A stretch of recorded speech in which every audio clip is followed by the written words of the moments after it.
All right. Any questions, anybody? Good. Give me a little bit more on this song. So notation. All right. To what? All right. No sweat. One. All right. Well, all right. Any questions? Anybody? We good to go? So tonight we're gonna go into integrity, right? What is? If you remember your questions afterwards, just raise your hand or whatever. What does integrity mean?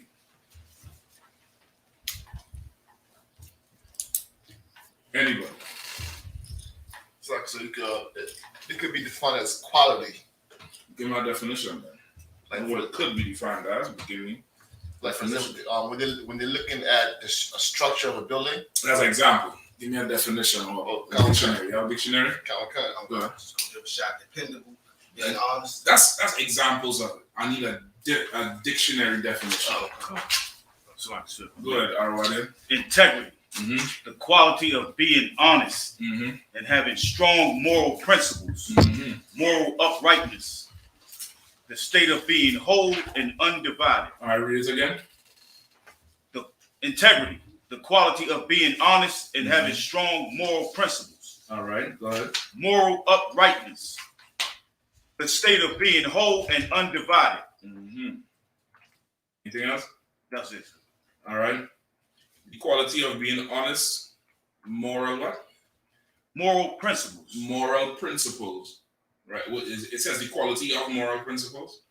It says the quality of being honest and having strong moral principles. And having strong moral principles. And what's the other one? Moral uprightness. Moral uprightness. And then what else we have? The state of being whole and undivided. The state of being whole and undivided. Right? So then what is integrity based on that? Everybody heard that definition, right? Come on. What is integrity based on that? You said, what is integrity based on this, sir? Go ahead. In this case, the morality will be what the scriptures say. It's the laws, statutes, commandments. Right. Okay. I'll take that. Can I say predictable? Yeah. Not by itself. Not by itself. Like the first two definitions there, the quality of being honest and strong moral what? Conviction? Moral uprightness. Moral uprightness, right? And of course, you say morality meaning the laws of the Most High, right? Go ahead. Right, yeah, I was gonna say, brothers can, you'll be a person that somebody can trust. Like, you're not, you won't be, a liar or, people can trust you to do the right. A man can trust you. People can trust you to do the right thing. Yes and no. The problem with that is you may not do the right thing, but not because you're untrustworthy. Because people make mistakes. You get what I'm saying? You could make an honest, sincere mistake. Right. Then you could make a mistake like Martin Luther King. Right. You get the point? There's a difference with that you would do the right thing. That's why I'm asking you all this, because the way we understand things is based on personal experience. How you was made to understand it. Maybe you heard the word, maybe the word was never broken down. And then there's the third thing, which is important for us, which is context. Right. Because in here, the context means everything. You get the point? In here, if I say you had to kill that old man, somebody who doesn't understand the context will say, this man don't commit murder on an old man. Right? Mm-hmm. But if I say in here, you had to kill that old man, that old woman, what does that mean? Means you get rid of who you used to be. Exactly. So context is everything for all intents and purposes. You understand what I'm saying? The context of it is what really matters. So again, based on what he just read, what would be integrity? Have discipline. That's probably the closest thing. That's probably very close to it. I wouldn't say loyalty. Loyalty is definitely in there. It's a characteristic of having integrity. Discipline also very strong in it. discipline, loyalty. Being accountable. Being accountable is very much in there. Why being accountable? Because you're not going to run away from, your mistakes or anything that happened, or, if you put in a position to be a leader or have some kind of authority or leadership, when things go down, then you're going to accept that. You're not going to blame anybody else. You're going to say, okay, this is me. I need to do better. I need to lead better. Exactly. You now are going to be able to, in the basic form, to be able to accept blame or accept responsibility. Right? That's accountability. Like, you hold yourself accountable. You can take the blame for this thing happening. All that is part of integrity as well. Right? Because our leaders have zero accountability. Right? Our leaders have none. They blame us for everything. Give me anybody else? Strength. That's a big part of it, because you're going to have to be strong. Why? And what kind of strength are we talking about? Mental strength. I'll take that. Strengthen your stance. Strengthen your stance. Okay. I'll take that. Like when Christ was tempted by Satan, when Satan told him, if you eat this thing, I'll give you the world. So he had integrity, because he didn't side with Satan. He didn't break to have authority over the world or be the famous. He continued to fast. Right. Go ahead. Next to discipline, when it comes to integrity, I would say honor. Honor is definitely there. That goes into the accountability also, because if you're honorable, that's why I say the part where you talked about doing things right. Most of the things you're going to learn in here, it comes into play when things are not right. You understand? Like that's really when the test happens, when things are not right. You can't. Planning for when things go right doesn't make any sense, because there's nothing to plan for. Everything going right. You have to plan for when things go wrong. You get the point? So now the honor and the integrity, that comes in there, because that's when you're going to be tested. Because this situation here is not normal.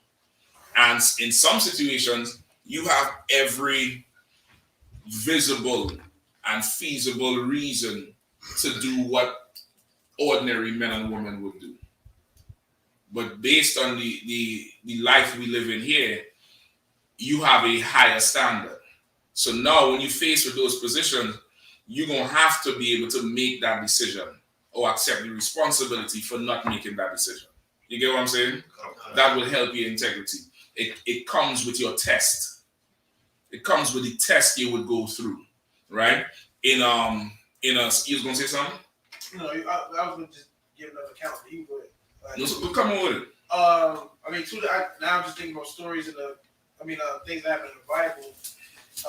Who's the brother who told the king that his sister wasn't his wife, but this is my sister, this is not my wife? Abraham, at that time he didn't have integrity. If he did, he would just say, this is my wife. But out of fear. So fear is not a part of integrity. So then, to have integrity, you have to have. You gotta be fearless. You gotta have courage. Sure. You're gonna have to have some courage, because that test is coming for you when you ain't gonna have the courage, or you don't feel you have the courage, or you don't feel you have the strength to do something.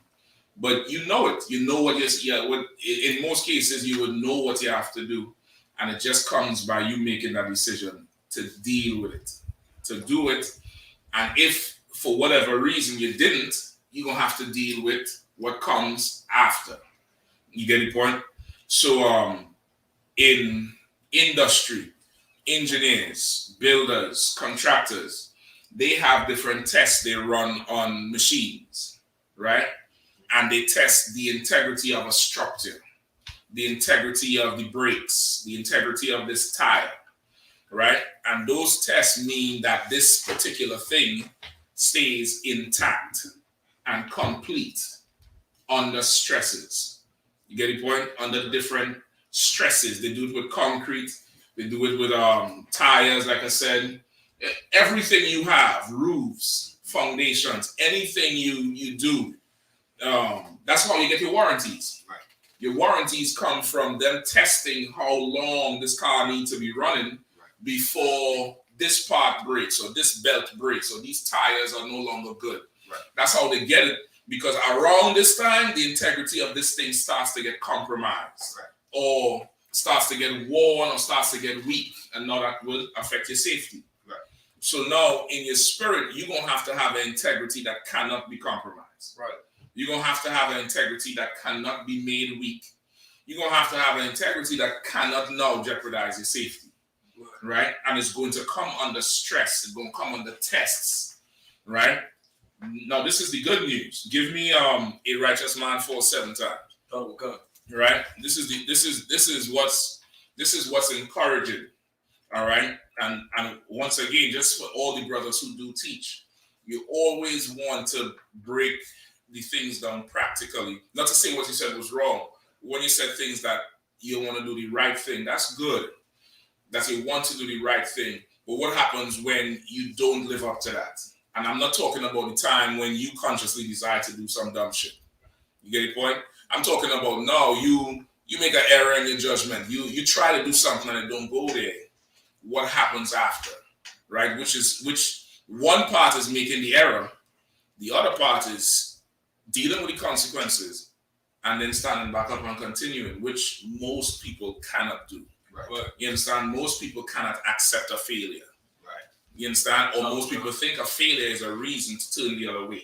Right. You get the point? Come on. But they'll say certain athletes that have integrity, like if they're running on the track or playing and they fall, but they get back up and finish the race. Right. Basketball players, they lose in the series. They know they're going to lose, but some basketball players still play their hardest and try to get the most points they can, even though they lose. Mm-hmm. So you count it as integrity. Same thing as, brothers in the school. Right. When you fall or, something happened or you sin or something, you try to push it, never sin again. Okay, well, in this case, I'm not talking about sin, just so everybody knows. I'm not talking about sin. However, sin could be a mistake, and it's going to show.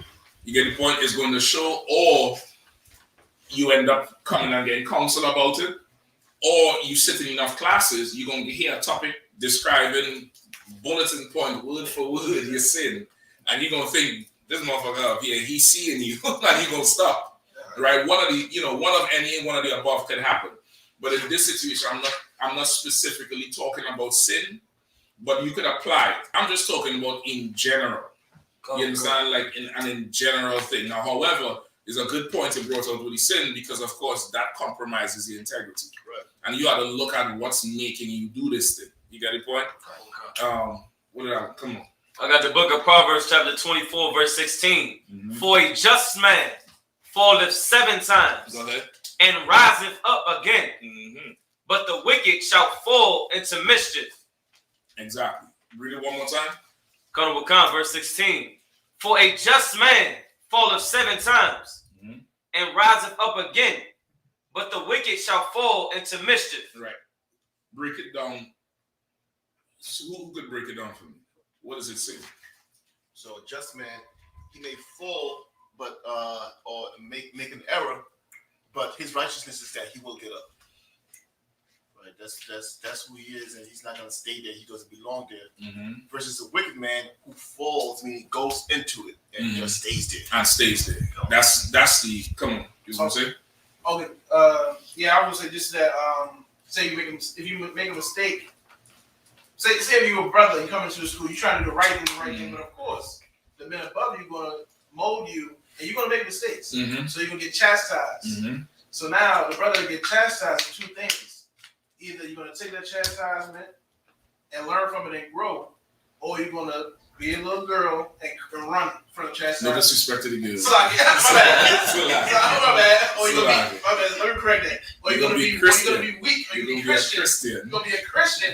Right. And run from the and run. I don't need the sister taking the counsel talking about. I hate the sister. That's what I'm joking. Or you'll be we could be a Christian, and you will run from righteous correction. Right, exactly. Come on. Like the righteous man, he may want to do right when it like come to his slavery, and he may make the wrong choice, and it might be the bad decision. And he keeps going, gets up again, and he does it again. Whereas the wicked man, he might fall into selling drugs, and because he's wicked, he won't change it. Even when he slips up, goes to jail, he gonna come right back. And, well, I'm gonna do it this way this time. That's exactly it. What makes you righteous is that once you find out this thing is off, you stop. But the wicked, he fall all the way into mischief. Right? Mischief, just, conniving and scheming and, plotting and trying to find a way to justify, how did he say it? Like they was trying to call the police on me when I was just trying to feed my daughter. You're a wicked nigga. You get the point? That ain't got nothing to do. McDonald's, kids like McDonald's too. You know what I mean? And it costs $1. You know what I mean? They ain't the best food, but if you're just trying to feed her, then all right then. You get the point? But a righteous man, he gonna fall 7 times because why? It's an error and he gets back up. That's how he gets to fall 2, 3, 4, 5, 6, 7 times because now he ain't staying down there. He getting back up. He gonna get corrected, then he gonna get back up, or somebody gonna help him back up. You get it, boy? Come on. So, lucky for the wicked can use the precept in 2 Peter chapter 2, verse 21. Let me hear. For it had been better for them not to have known the way of righteousness, than after they have known it, turn from the holy commandment delivered unto them. Exactly. That's a cold one, meaning break it down, bro. For the wicked that falleth into mischief, meaning they fail and they just kept going, digging that hole deeper and deeper. It was better for you never have to know, like how to either get out of this hole or what's the right thing according to the law, the lawful thing, brotherhood. It was better for you to not know brotherhood in that case. Because now you're not accountable. You're not accountable for it. Like if you doing something and you don't know, you can't be blamed for it as hard as somebody who does know. Right? Which is different from America's laws. America doesn't care if you know the law. Right. You go into court. You can't say, well, I didn't know. That's why the copy you pull it, you know how fast he was going? Right. No. Here's the ticket. You get the point? Right. I didn't see the sign. Oh, you didn't see the sign? All right, no problem. It's not that. Your understanding or knowledge of the law is irrelevant to America. You get the point? Which is why our father, that's why we call him our father, because a father knows discipline with a child. He might know, okay, I need to discipline this child, but I'm not gonna kill them. They don't know. They don't know any better. I'm gonna make sure I'm gonna develop an aversion for this type of behavior. Right. I'm gonna put some consequences in there. It's called it negative reinforcement. Yeah. Right. When you do something and the repercussions or the reward is negative. Right. And there are positive reinforcement when you do something, you get something that encourages that type of behavior. Right. But now, if it is now that this person really don't know no better, no, that's taken into consideration. That's not what happens with America. You get the point? Right. But that's how you're able to know a righteous man falls 7 times. Yeah, come on. What was that precept? 2 Peter chapter 2, verse 21. No, the other one. Which one you want? The one you just read. 2 Peter chapter 2, verse 21. Mm-hmm. Who come to you? Come, sir. Oh, me? No, I was gonna say, where it's like you didn't know better. The scripture says, like, for the ones that didn't know better, they still receive stripes, but a little bit of stripes. But the ones that knew better, the Lord, he gonna get many stripes. He gonna get many stripes, and which is why, okay, again, context is everything. Honor is everything. Integrity is everything. Because this is what in here is built on. This is what we live for. This is what we die for. You get the point? And also knowing that whatever correction comes down, it's not because of hatred of you. You get the point? The scriptures say the Lord chastises whom he loves. Right? When there's no correction, that's when you need to worry. When somebody stops telling you stuff, that's when you need to worry. You get the point? When that happens, no, it's reversed in our somebody take this off from me. It's reversed in our community in America. When I say our community, in the world, the Israelites in the world. Yeah, that's one more. to water. Right? It's reversed in the world because why? We think when nobody's telling us anything, that's love. And somebody makes you feel good. That's love, right? Go. And when somebody telling you something, man, you a hater. Right. You hate me. You always on me. Why you quit sweating me? Right? Right. Everybody goes to the doctor here, right? Go. Well, the doctor, most of us do. Some of us is Google. Right? Is your doctor a good or Salaki? Because you was going to say something? No, sir. Come on with it. What's I about to say? Oh, you have made the point about Esau and how the police officers will tell you ignorance of the law is not exemption of the law for Esau. Like their kingdom is not a kingdom made to make righteous people. No. Or made to have mercy. No. It's their kingdom is a kingdom to capitalize off of your errors. Right? It's a capitalistic system. It's to capitalize. It's to gain an advantage of your ignorance, of your mistakes, of your lust, of your weakness, or your lack of integrity. Right. It's to capitalize on that, your lack of integrity. Right? Your lack of integrity or lack of strength or lack of honor or loyalty to our oppressor is fuel. It's fuel. It energizes them. It gives them what they need to survive. Right? You want this kingdom to fall, integrity will make it fall. Right, that's right. You having integrity will make it fall. Even on the left-hand side, the criminal element side, now how they say no snitching? Right. If there's no snitching, what case is there? Right? There's no case, and which is how that whole thing come about. It was supposed to be an honor system, right? Where one man go down and everybody has to take care of his family. It was supposed to be like that, but it's not like that. You get the point? That's on the left-hand side. Now imagine on the right-hand side where there's no reason to snitch because we're not criminals. But integrity is what holds us together. Then, of course, there's no fuel for them. There's no incentive for them. There's no reason for them to gain an advantage over us, to capitalize over us. You get the point? Come on. You made the point.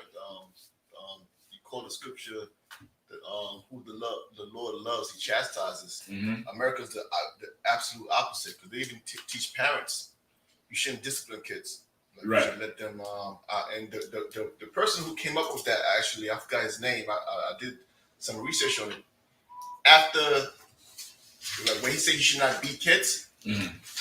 it's a devil, right? He wrote a book and he basically said, I made a mistake. Basically admitting that was the wrong move or the wrong counsel. He said, I made a mistake.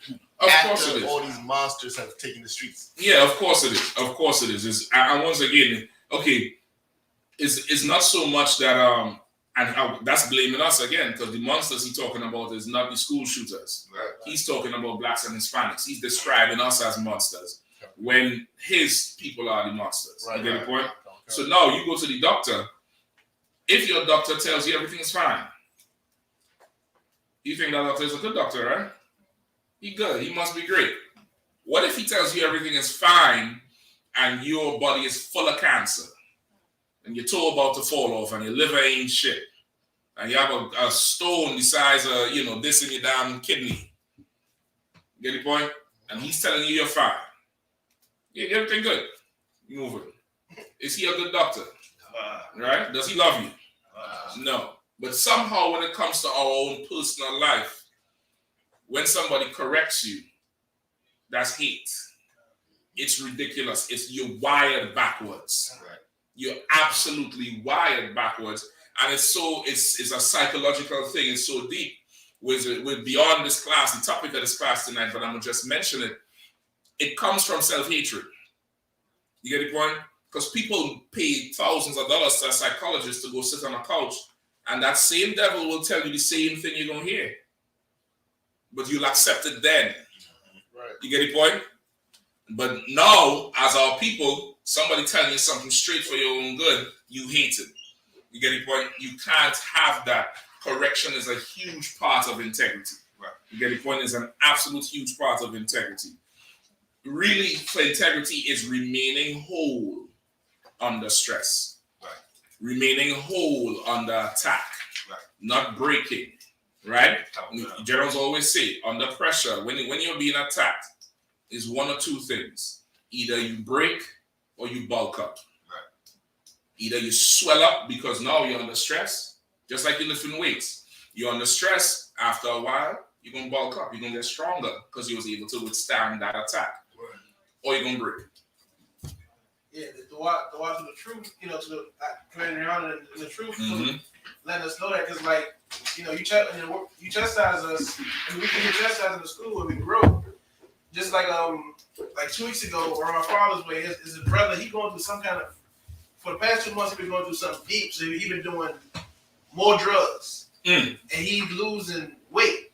So my cousin was like, "Yo, he's like, look at your neck is small." He said, "You look like a crackhead or something." He's like, his jaw dropped because he couldn't. He was arguing like, "You just called me a crackhead, right? You just called me." Like, he got mad, then he calmed down. He's like, he couldn't believe that we called and told him that he looks like a crackhead, and we was like, "Yo, in 2 months you lost how much weight you lost?" Right. And then he stopped. He calmed down, and then he thanked my cousin for telling him that, for letting him know, like, "Nigga, you look bad." Right.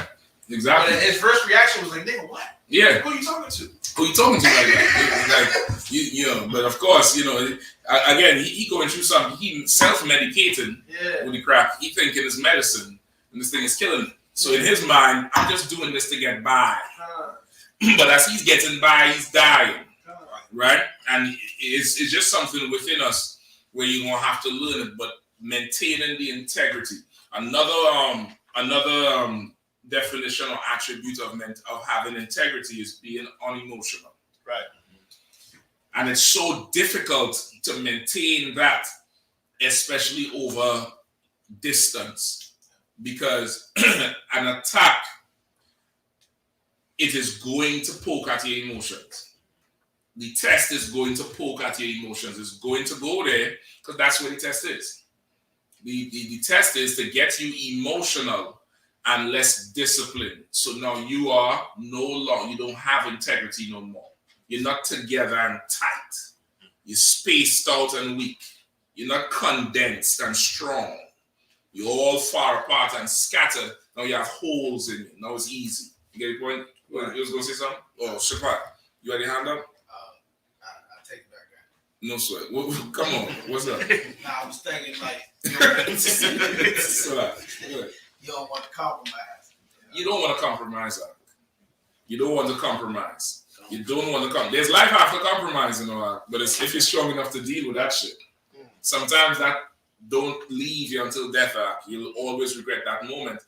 You could live life after, but don't ever compromise that until death. Let die with your integrity. We had a precept on that too. Die with your integrity. Do not ever compromise it, brother.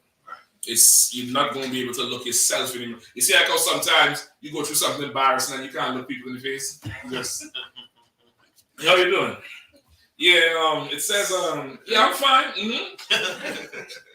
Yeah, look at me. The kids do that all the time. Look here, what happened? Well, look here, yes. What happened? Well, like, imagine you can't do that to yourself in the mirror. Right. That's horrible. That's a horrible life to live. It's absolutely a horrible life to live. So you're absolutely right with the compromise. Do not compromise. God damn, where the hell I was going? Okay, pause right there. So now we have examples of it. We understand it now. We understand remaining whole, remaining tight, remaining solid. Right? There's integrity individually, and then there's integrity as a nation. Right? Go ahead. I got a precept on the compromise. Come on, let me hear it.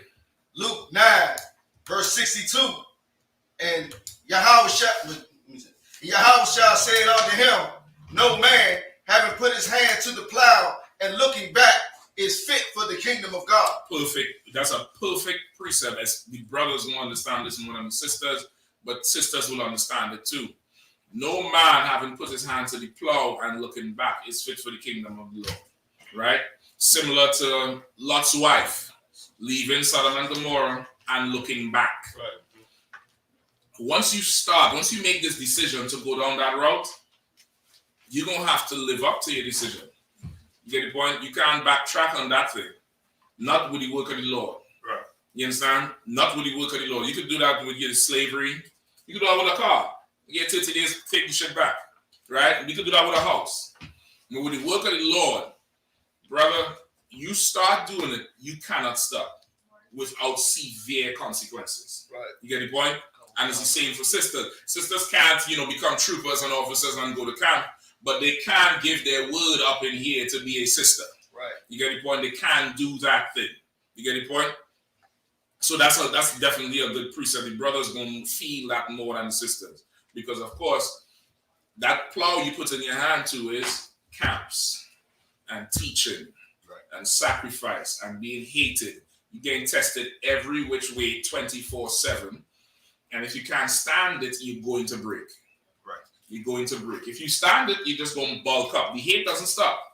The sacrifices don't stop. They just increase. But now you'd have done practice enough. You done got enough training in you that you could recognize it's just another test. It's just another attack. There's no reason to get emotional about it. Why? Because it's practice. Right. This is just another day at practice, and I'm moving through, and I'm going to defeat this fool here, this demon here. I'm going to defeat it and move ahead. You get the point? But you're going to have to maintain your integrity. All right? So now, come on. So that precept, when it says no man puts his hand to the plow and looks back, looking back, could that be also, I know in the grand sense, basically wanting to go back into the world, but can it also be reminiscent? So, for example, you in the school, but you're reminiscing of all the money you was getting out there. And it's like, okay, I'm in school, but I was getting a lot of money. Every chance you get, you tell somebody about how much money you was getting. And okay. Regret. Is that what you're talking about? Okay, that's okay. The direct translation of looking back is regretting. But what he's talking about is not different. It's not as clear as night and day. Somebody who was in the school, right, and talking about how much money they was getting, why they can't continue getting money?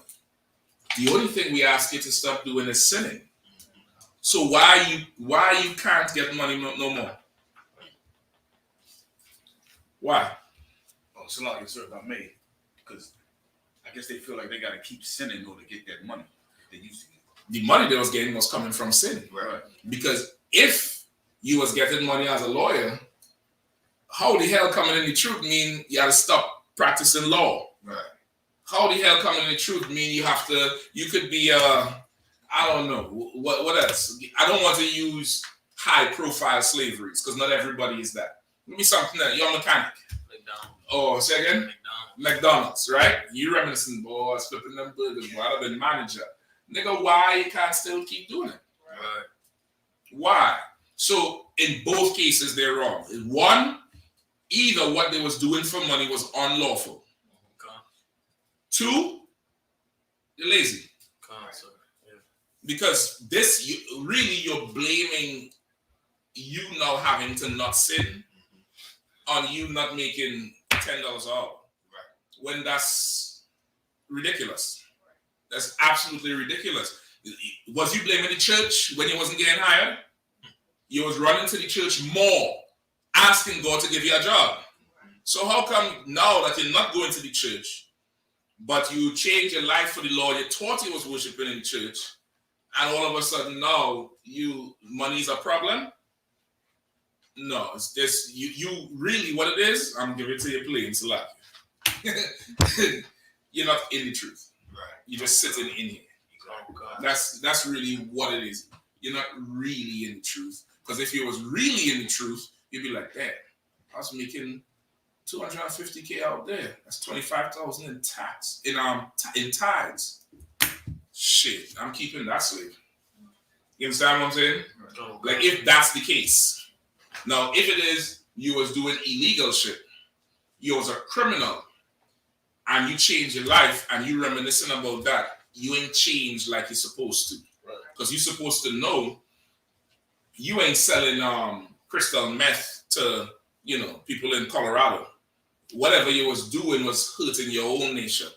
So you're reminiscing on something that was hurting your people. You're not really in the truth like you think you are. You get the point? You're not really there.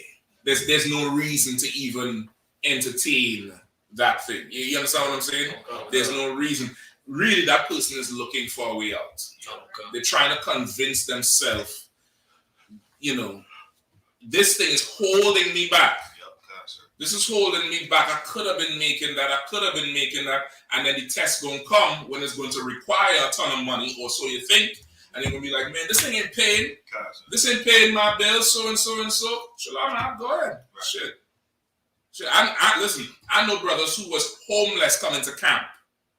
And I said, can other one, can too. Literally homeless. I don't give a rat's ass if you want to go chase a check, go ahead. Right. Give me my goddamn tithes, though. You don't have to be in here. Right. But go make the money that you said this is holding you back from. Right. Go ahead and make it. I'm freeing you. Go make it. Give me my 10%. But you don't have no integrity, so you're still not going to pay 10%. Right. Because really, this was not about money. Right. This was about some deviance you hiding and can't get rid of, so you're trying to get out. I mean, you know, everybody got bills, so everybody could identify with what you saying the problem is, but that ain't the goddamn problem. Right. You understand? Come on. So like I said, my mate, sisters do this all the time, just to relate to them. Where they'll get with a brother like, I could have been a lawyer when I finished law school if I ain't got with you and had your babies and this and that. Right. Like Judge Judy don't have children. Right. Exactly. Right. Judge Judy, she ain't got no kids. Right. That bus ain't never been hit. Right. It's bullshit. You get the point? So listen, Michelle Obama was a lawyer that housed an unemployed and homeless Barack Obama out of college. Yep. And paid for him all the way till he became a senator or something like a congressman. Michelle Obama was a full-fledged lawyer making babies with a deadbeat, no-job husband that became the president. So what are you telling me about? Just go ahead and leave, bitch. Just leave me alone. Both male and female in this case, all right? Go ahead. So in that case, like even though you may have gotten a Hebrew name, the old man never died. It's just... Remember, the UPK is a machine at the end of the day. It runs. The power been turned on and it's running. And like any machine, you might have some stuff that just had to go straight to clearance. I hate to put it like that. You get the point? You come out with the label and everything, but you know, you have to go right back to shoppers with this tin of peanut butter because it says peanut butter, but this ain't all the way there. You get the point? Yeah. It's really you. You don't have the integrity that you say you have. You get the point? That's what it is. It's really you not living up and holding on to the integrity that you say you have. Because if you do have the integrity, what is the truth holding you back from? Right. It's only sin. That's the only thing you can't do in here. You cannot sin. Right. You could go make $1 million. You could go make none. You could go make, tons of babies. You don't have to have none. You could go have millions of wives. You don't have to have none. A sister could get married. She don't have to get married. She could have one child. She could have no child. She could have one child and say she don't want no more. The only thing you can't do is go get high no more. The only thing you can't do is open up a goddamn OnlyFans to pay your damn light bill. The only thing you can't do now is, come on. So like I said, on the topic of integrity, a lot of sisters during the COVID-19 pandemic had no integrity with that OnlyFans. Listen, I ain't blaming the sisters alone because OnlyFans is a paid subscription. Right. If ain't nobody paying, OnlyFans ain't happening. Right. So I ain't blaming the sisters alone. It's both them bitches have no integrity. Right. You get the point? They have no integrity. And some of them paid and saw their own woman on there. Shalom. Put that in your coffee. You know what I mean? What's in your wallet? Right? They ain't got no integrity. You don't have it. You can't go through something. You just can't buckle down and just drink the pain.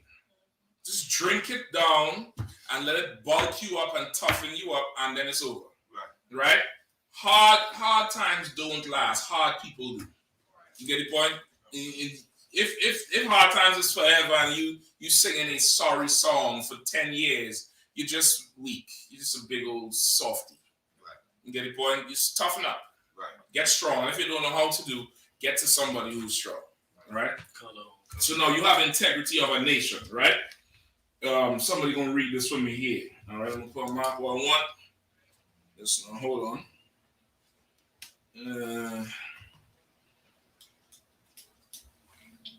We can start here. Page 6, then you're gonna go to page 8. All right. We're gonna read. Y'all can take turns reading it, all right? Okay. All right, just tell them the name of the book. It's on the back. Sold out ducks. The name of the book is on the back. On the spine. Select it. The name of the book is Sold Out by author Powell. Right. Powell. This is Sold Out. Right. It's a book on America, blacks in America. What's called them? Superstar athletes. Right. And the beginning of when blacks started being superstars as athletes. Right. Integration, how it affected us, how getting white money started affecting black problems, not solving the black problems, but making sure the black problems don't get spoken about. Right? Go ahead. So look, am I starting from this mark right here? Yeah, you can read from there. I wanted to skip to keep it short, but let's go just so everybody get the context of it. Come. Over a span of several years, the image of blacks in sports was changing, and not just because of the 1968 Olympic Games. Mm-hmm. Now, what was significant about the 1968 Olympic Games? Is that when the brothers held their fist up? When the brothers held their fist up, right? Forget their names. What's their names? Anybody know? Forget their names right now. Right? Keep reading. When they get the names, just say what the names are, right? Come. The all-black lineup of Texas Western conquered basketball King Kentucky for the 1966 national championship. Bruising USC fullback Sam Bam Cunningham ran roughshod over traditional football power Alabama in 1970. So now they're running up how since coaches started accepting black players in these collegiate teams, how these college teams just started kicking everybody ass out, dominating the traditional white teams. Right. It was Tommy Smith and Peter Norman. Right? Tommy Smith, Peter Norman. One of them names missing. John Carlos. Okay, because we mightn't read it here, but it was initially supposed to be the whole US, all the black people on the US team were supposed to do the fist. Right? They lacked integrity at the last moment and punked out. Under threats from the Olympic Committee, under threats from American Olympic Committee, they said, we ain't doing it. And John Carlos and who's the other one? Tommy Smith, I think it's them two. Those two said, F it. Our people died in the streets. We're going to do it. And they was the only two who did it. Now, the history would just make it seem like them brothers just did it on their own. It was supposed to be all the athletes doing it. Right. And they punked out at the last minute. And them brothers said, nah, we going through with this thing. This is the issue, though. After that, they was poor. They was poor. One of them was washing cars for tips. Right. You get the point? One of them was washing cars for tips. But America made money off that photo, though.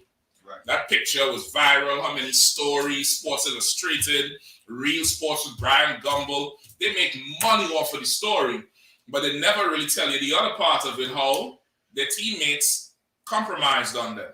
Right. And that had to hurt. That betrayal, a traitor hurts, you know. Right. You can't, to suffer, betrayal is a rough thing.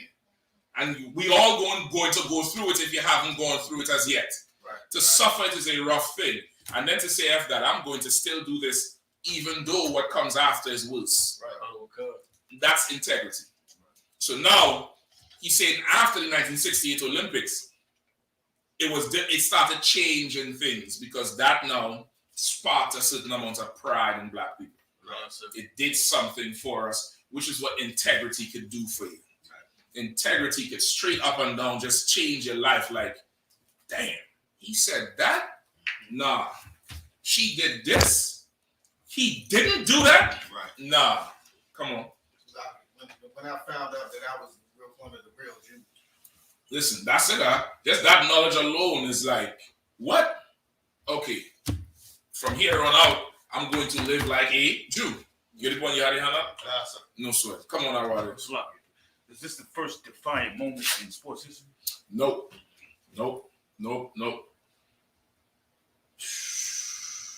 What was the first defining moment that you could read about in sports history? Jesse Owens. That's what. Nope. That's good. God. But nope. So this might be a rumor, but it's when the boxer didn't want to do the fight. I forgot his name. Was it Bob Johnson? Is Bob? No. Jack Johnson. Jack Johnson. You talking about? Something like that. That's good too, but nope.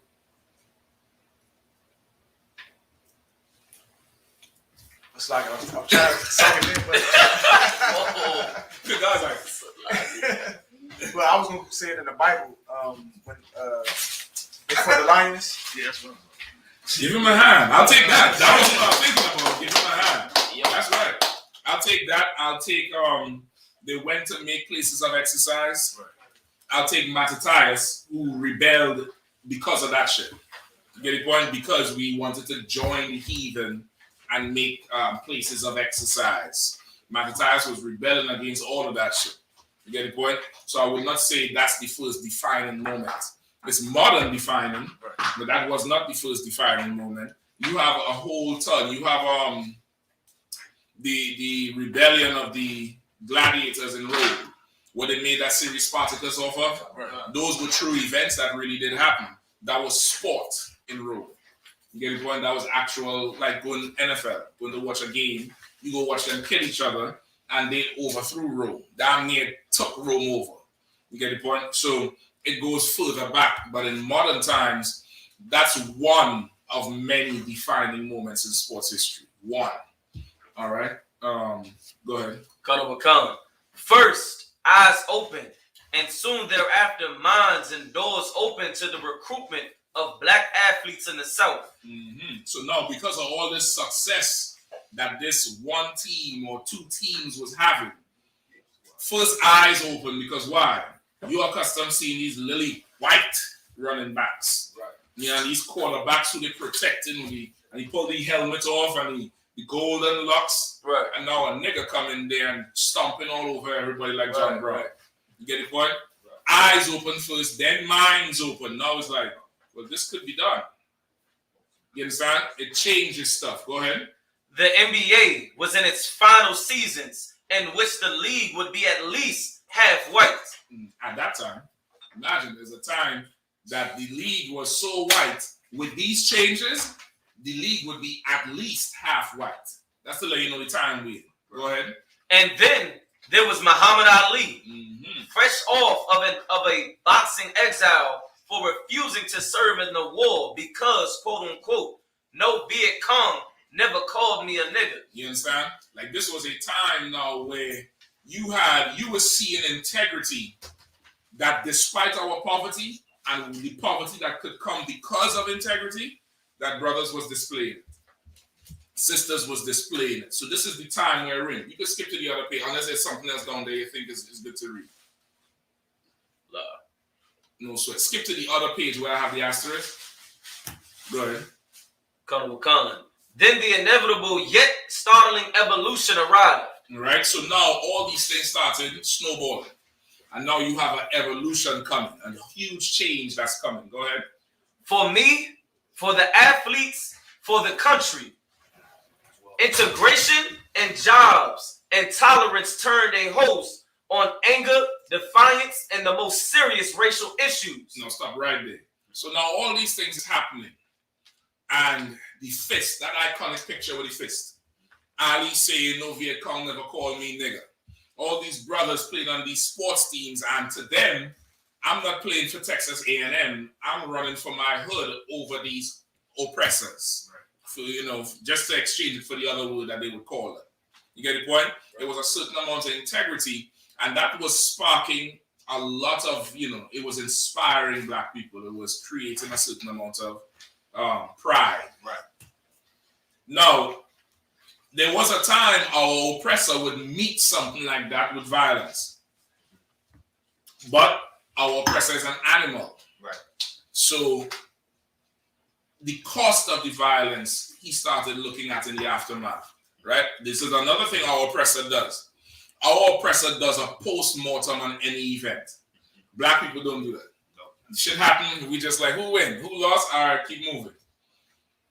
Our oppressor goes back and watches every second, every minute of every game of any war. He looks at the notes, which is why they're sticklers for reports and the black box from the planes that go down and who said what when, because they look at everything and they keep the stats and the numbers. Right.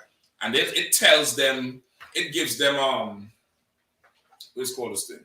Like historical reference, right. Precedents. They know the last 10 times such and such event happened, black people did this, white people did that. So you have a 90% chance of black people doing this thing and white people doing this thing if we recreate these events. You get the point? They do it in playoffs. This brother shooting how much how much percentage from the field since he in high school. Since he come into the league, if he gets past game 3, they win. If he doesn't get past game 3, they lose. And that's how they do their stats. That's how they assess everything. They're assessing how we rise up and seeing that meeting it with violence is costing them. Right. So rather than meeting it with violence, we capitalize on black pride. We capitalize on this black inspiration. And then we start stifling the source of it. You get the point? Right. We start stifling out the source of it. Because now, once that source is stifled out, before it's stifled, the motivation for black pride comes from our problems. After it's stifled, the motivation comes from LeBron James. Multi-million dollar Nike shoe deal. Tiger Woods, one of them have a Nike contract for life. I think it's LeBron for life. Now you aspiring for that. You're not running for the hood no more. You're not running for your neighborhood no more. You get the point? So now they're seeing the rise of us and the dominance of us, but they know if these black people start rising and we leave it, they're going to take over and pull away and separate. Fighting them in that level is going to be too expensive. Why? Because since Jackie Robinson joined the league, money went up.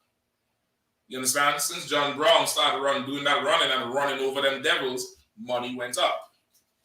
LeBron James left Utah, not Utah, Ohio. Cleveland, Mm-hmm. and the city went bankrupt. Like the entire city went bankrupt. And when he came back, how much did they increase? $4 billion. You understand? One man. They understand that thing. Right. So now this is the evolution. Read it again from the top. Colonel Wakan. Then the inevitable yet startling evolution arrived. Right? The inevitable yet startling evolution had arrived. This is what inevitable meaning you have no other choice. You understand? Well, why would we go to war with them when they're making us money? Right? We have no other choice but to let them play. Like you think our oppressor lets integrated the leagues because he likes you? Right. He had no other choice to do it. That's why till this day they abuse us in the leagues because they don't really want you here. Right. But you're making all this goddamn money, I might as well abuse you. Right. Because what are you gonna do? Leave? Right. No, you ain't gonna leave. You're gonna just take licks. So what I was gonna say about the leagues is they had 2 leagues. They had the regular league and the Negro league. Mm-hmm. The Negro league was popping, it was lit. So everybody came to see the niggas play. Please, Tawada. Sit up. Hold on. Listen on. No more book. What happened? Look in here in this book with Jackie Robinson. Because you can check it out. This is, I believe, with Satchel Paige and all of them. And they describe the Negro Leagues at the time, Mark. When they came, they sent white scouts to the Negro Leagues to wonder why these Negro Leagues was making so much goddamn money. And they saw it. It tells you in the book. You're going to find it there. It tells you in the book. You know stealing bases in baseball? That's not a white thing.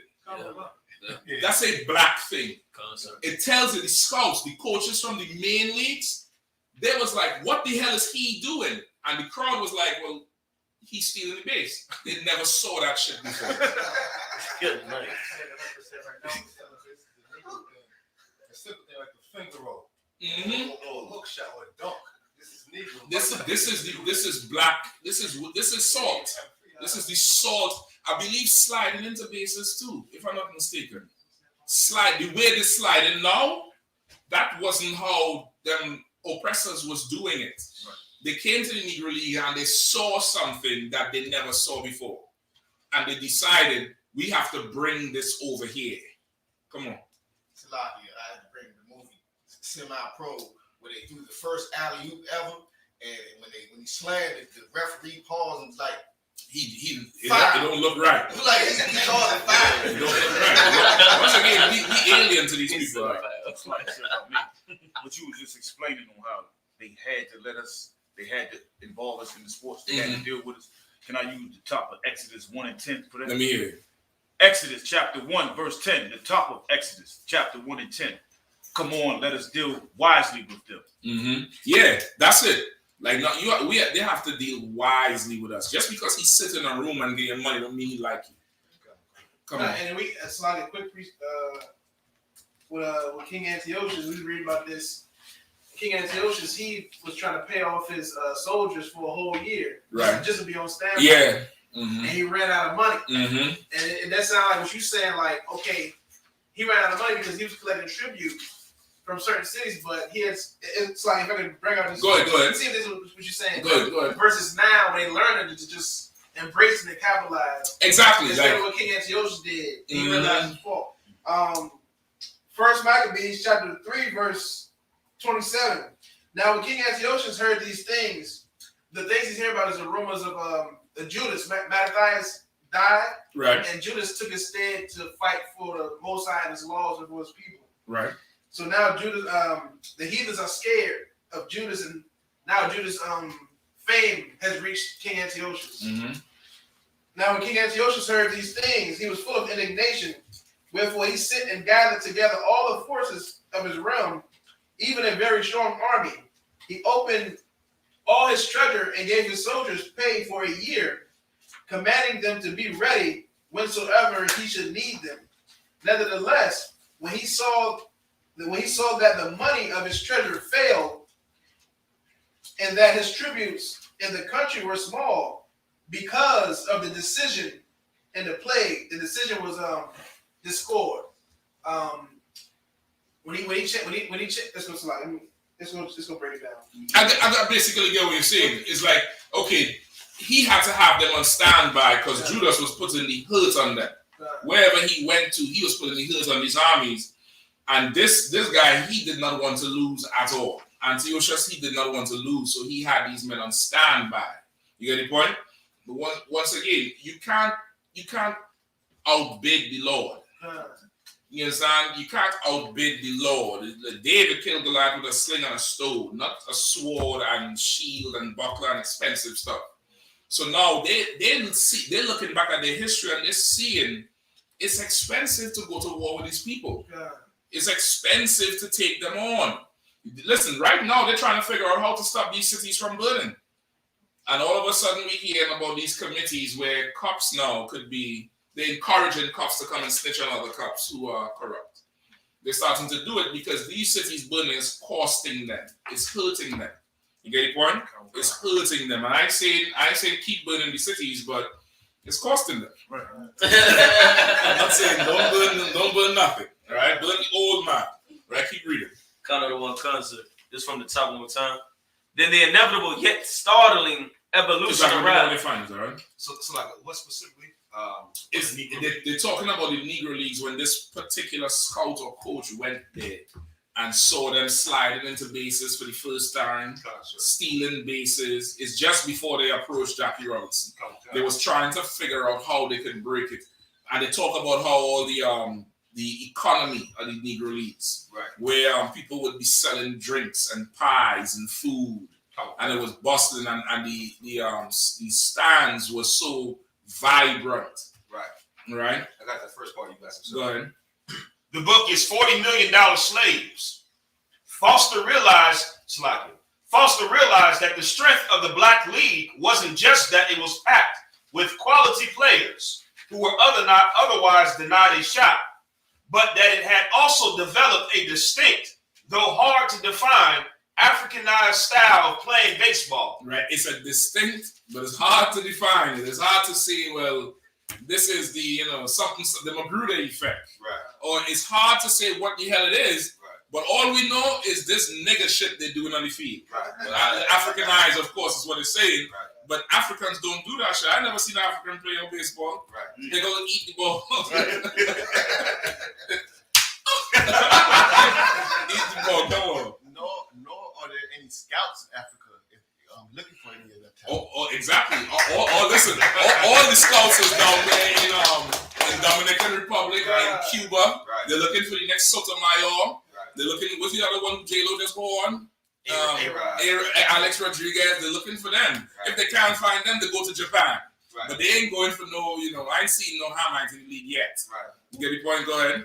This style was characterized by exciting, daring base running, Spike's first slides into second base. So why he have to say it's characterized by daring base running and slide first styles into the base? Because these doubles leagues were boring, were dry. They weren't doing nothing. And there he is.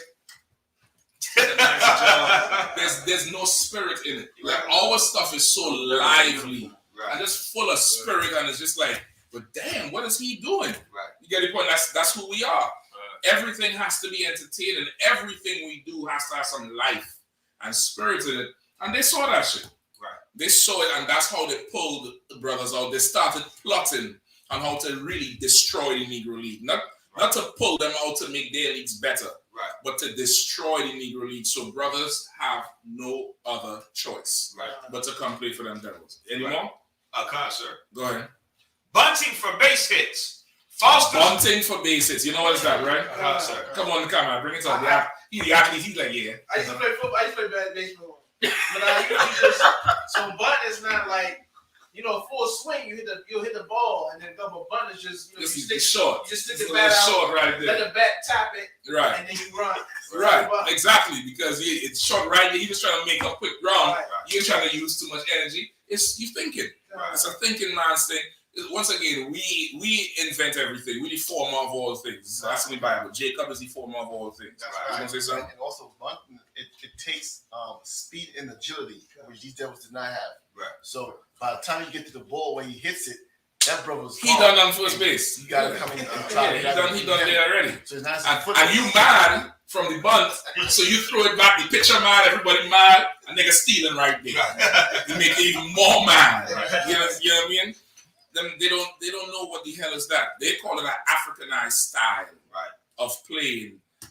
This is the Lord's people, man. Right. This is how it would be played if the Lord was in charge. Right. You get the point? Go ahead. Any more? Couple concept. Mm-hmm. Foster's League became a showcase of this black style of ball, distinguished by non-stop rhythm. Mm-hmm. You understand? Somewhere around there, it'll tell you about the economy. Concept. It'll tell you about how the scouts went there and they couldn't believe what the hell they were seeing. Right. You get the point? Even further on, when they talk about the football, they talk about so many black quarterbacks who was ambidextrous. That was just ridiculous. They fake with the right, put it in the left, and throw it long. Right. And these white coaches could not understand this shit. They tell you here how they went to the basketball courts in the black schools and picked brothers who could dunk to be wide receivers. And that changed the whole game, because before, wide receivers were just fast and short. They didn't have the tall brothers they have now. That comes from us, because you can't out-jump him.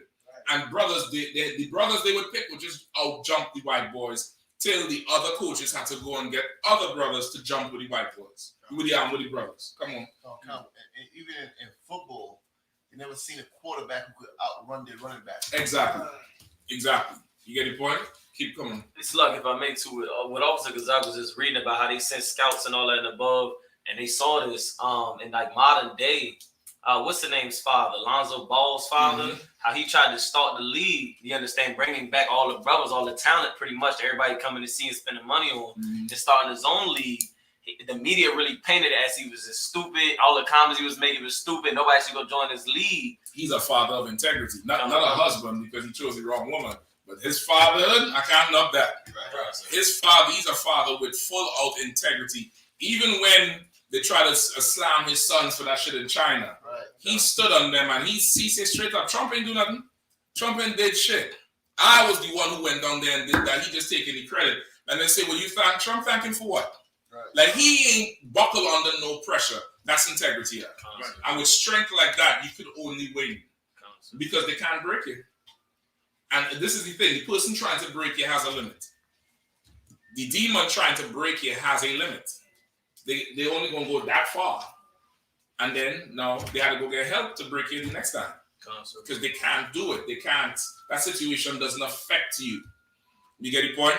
And that's the integrity. That's sin. It has a limit if you would stand up, nigga. If you would just stand up and just be solid, it's going to resist the devil and he will flee. You get the point? He'll flee. Integrity is your strength. It's everything. Come on, let me get some more in that. Come.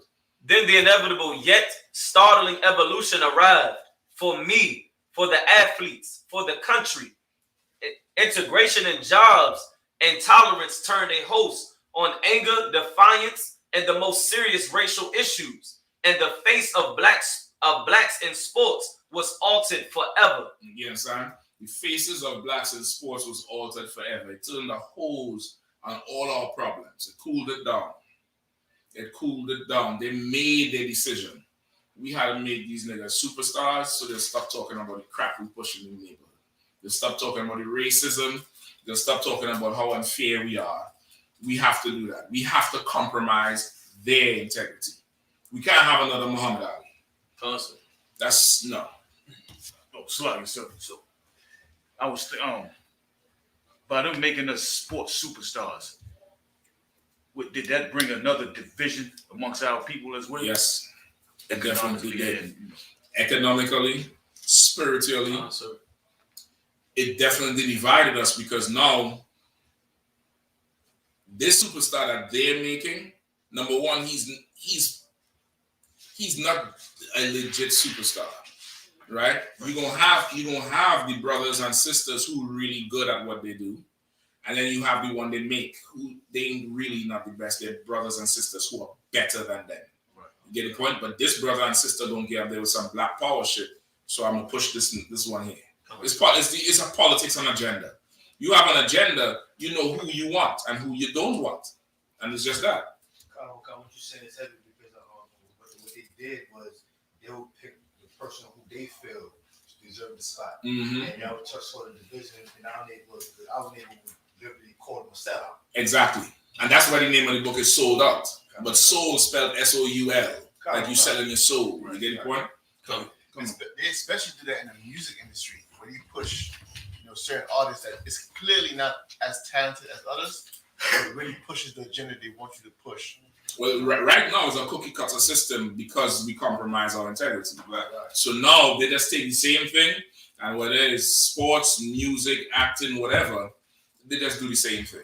Get the point? You need that traitor. You need a sellout. Go ahead. The level of fear and distrust between white and black society decreased significantly, though not entirely. Right. So now, with integration and jobs, the level of fear and distrust between us and our oppressor started to decrease.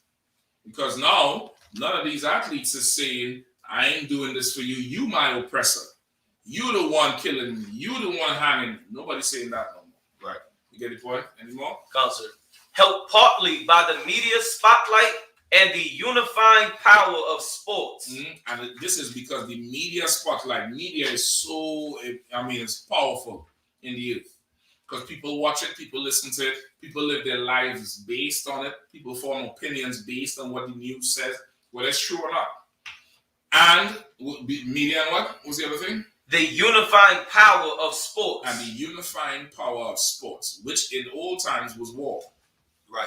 It was war to the death. Right. But because now it's, my team is built up of, this one from Denmark, and this one from South Africa, and this one from, Japan, DR and Puerto Rico, and now you're a team. You're now a family. And now we're unified, and these people are not so bad. You understand? This white boy here, he from the South, he sound like an oppressor, but he ain't so bad. Now we unified. And now, when my, I have a drug problem in my neighborhood in East Baltimore. Well, we have a heroin problem out in, North Dakota. Right. It's bad. Well, my father in the gutter sniffing cracker, you in a mansion. Right. We don't have the same problems. Right. We absolutely don't. Right. In fact, your father's the one selling my father the drugs. Right. We don't have the same problems. But that sports unified us. We left our integrity. We compromised it. Right. Come on. So like if I may, it was like a basketball, football, or some object for a sport had led us to forgetting, the murder and rape and molestation of our people. That's it. It's a little bit of comfort is what I want to say, but not that. It's imagine you're under an intense situation. A little bit of relief. That's what I want to say. Relief. Where you could take a full deep breath, without feeling that weight on you. And that should feel good. You don't want to go back to the fight and the struggle. You don't want to go back to see everybody win. I get mine. You got to do what you got to do. You can't save everybody. So yeah, go ahead. You can't save everybody. I'll get mine. You get yours. I work hard for this. What y'all doing? That's where that comes from. Because I was going to say something. A couple cuts, like if I may. And the Most High is such an awesome Father where He's destroying these social constructs that the whole sports we united in. Well, me and my white buddy, we both love the Bears. The Lord is destroying all that garbage and showing us, even within the sports, they hate you. He's showing how these white athletes, Brett Favre, is making statements about how he hate niggas, and Peyton Manning, and all the unity, the false unity that we thought we could share in this one thing in sports, right? Is now the Lord is shattering that too. It's like it's not unity. They hate you here as well. Exactly. It has to be destroyed because our people, we compromise on something that it makes us so weak, right, and so easy, and then so susceptible to sin after, because that's what comes next. Right.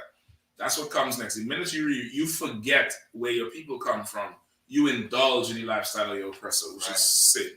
Right. You understand? You don't get rich and want to, do black stuff. Right. You want to do their stuff. I was going to piggyback off what Zach said. Like right now, going on with Westbrook with the popcorn, Kyrie Irving with the fans throwing the stuff on him. Right. Like that. They talking about the other brother. What's the young boy name who they spit on?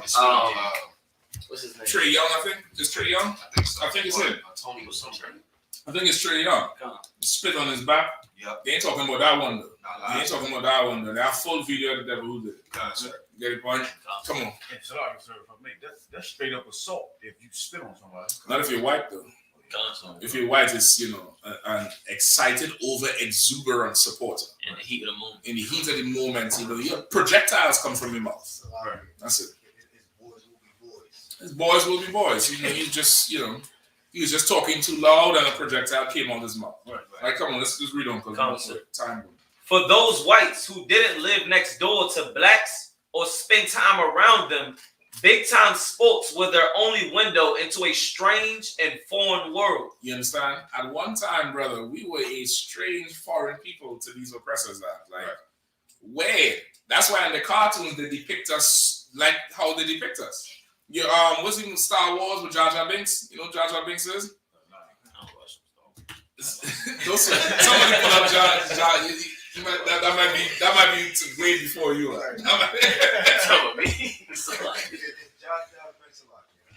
So come on. Jar Jar Binks is the dude who talks stupidly. Why did that come to your mind? Right. Because the white man wrote it. See, listen, Jar Jar Binks is that one with the big eyes and the big lips, taller than everybody else, walk with a bounce. It's just the way how they have him walking, they make him look funny. But he's the only one who moves with a rhythm in the whole thing. That's a black man. That's what they see. What's that show that Cosby had? Fat Albert. How they depict us. That's because we're strange to them. we just say weird, like you just say what the you just say weird thing. Come on. And then you know, growing up, you know, playing basketball, recreation, at the rec, when white men would come and play basketball outside with us on the weekends, that was the only time, you know, we you know, would be that close to white men. Like white men actually got his body on your side. You ain't close to them all the time. Yeah, so right, so it's and then they learn it, like we saying certain slang they don't know. We poking fun of them like white boy, you know, make white jokes, and you know they after a while, it's white people that get you. Those same white people that have been balling with us, they've been balling with us for 10 years now and more. So they're used to it now. Yeah, so no, you have Eminem. Yeah. You have Gary Owen. You have what's the other one? The devil, like I can't stand. Michael Rappaport. Kill him dead. He's a black man. You get the point? Now you have that because of course now we don't have a problem with each other no more. Really, not with each other. No, us as a nation, we don't have a problem with you, which is really what it is. As long as we don't have a problem, now they can come close and benefit. So not only that, whenever oppressor can do what we do or do something like it, they make it like he's the greatest ever. Not only do they make it like he's the greatest ever, they throw us away. No, they don't need us no more. No. Come on, bro. Carnival concert. Big time sports were their only window into a strange and foreign world, and some drew their beliefs on race from how those athletes talked and walked. You understand? So, okay, it's kind of hard now if you wasn't there to see it or seen or close to that era. But it's hard now because you in class, the school shooter is in class with the basketball MVP. Exactly. Put it like that. Right. You understand? Becky is in class with Keisha. Right. But before that, the only time, okay, if you travel to real rural areas right now, what happened? Who was with me? Where did he went? I think Barack, you was there. It was you, some of them, you too. When we went down to North Carolina, we stopped somewhere for gas. And we went in, it was in the middle of nowhere. I'm talking about 2-lane highways, streets, gas station. Then streets. We walked in. The devil there looked like he got PCP and heroin behind the counter.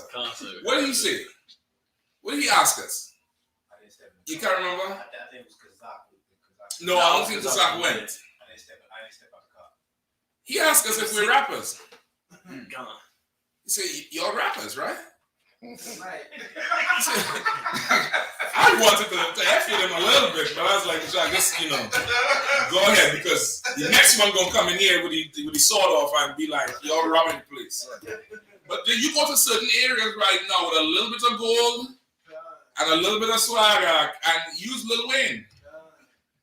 You bust the rhymes. You know, that's who you are because the only time they see you is on TV. Right. They don't see you in real life. Right. You get the point? Go ahead. Concerts. Going to the next page. It's not totally their fault. Plenty of forces are at work against them. Mm-hmm. Both forces that they created themselves and forces that were created specifically for them, rooted in racism. So, okay, now this is the thing when you read these books. You ought to be able to, once again, maintain your integrity. This is bullshit from Powell. It's all their fault. Who's creating the system that perpetuates their own racism? Me? White people creating a system that only shows black people to other white people in a certain light. So now you want me to feel sorry for the white people who are being affected by negative propaganda?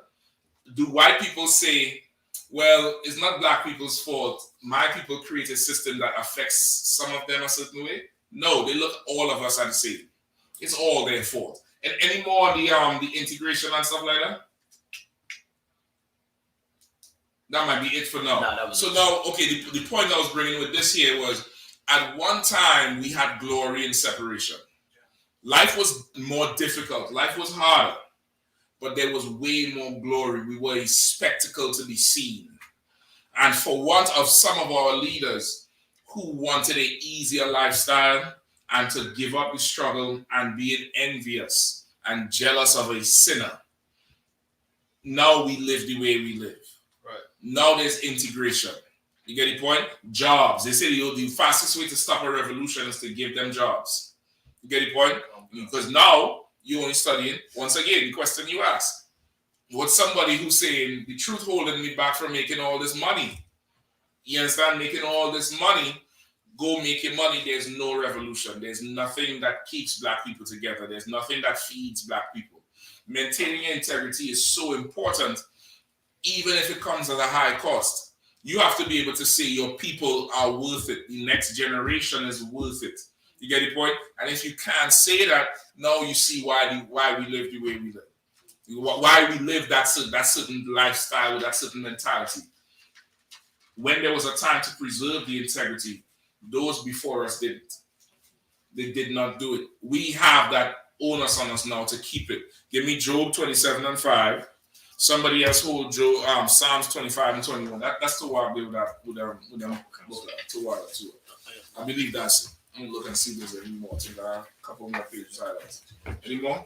That's it. All right, to what? No, sir. All right. Give me what I want. Job 27, verse 5. God forbid that I should justify you. Mm-hmm. Till I die, I will not remove my integrity from me. Mm-hmm. Lord forbid that I justify you. Till the day I die, I will not remove my integrity. One west till they bury me. Right. I will not justify this oppressor. I will not justify the enemies of my people. What does that mean, justify you? Or in this context, or justify the enemies of your people, or justify your oppressor? Give me examples of that. Come on. And in some contexts where some brother tries to say, well, that they're not all the same, or that they're not all the same. Say that one more time.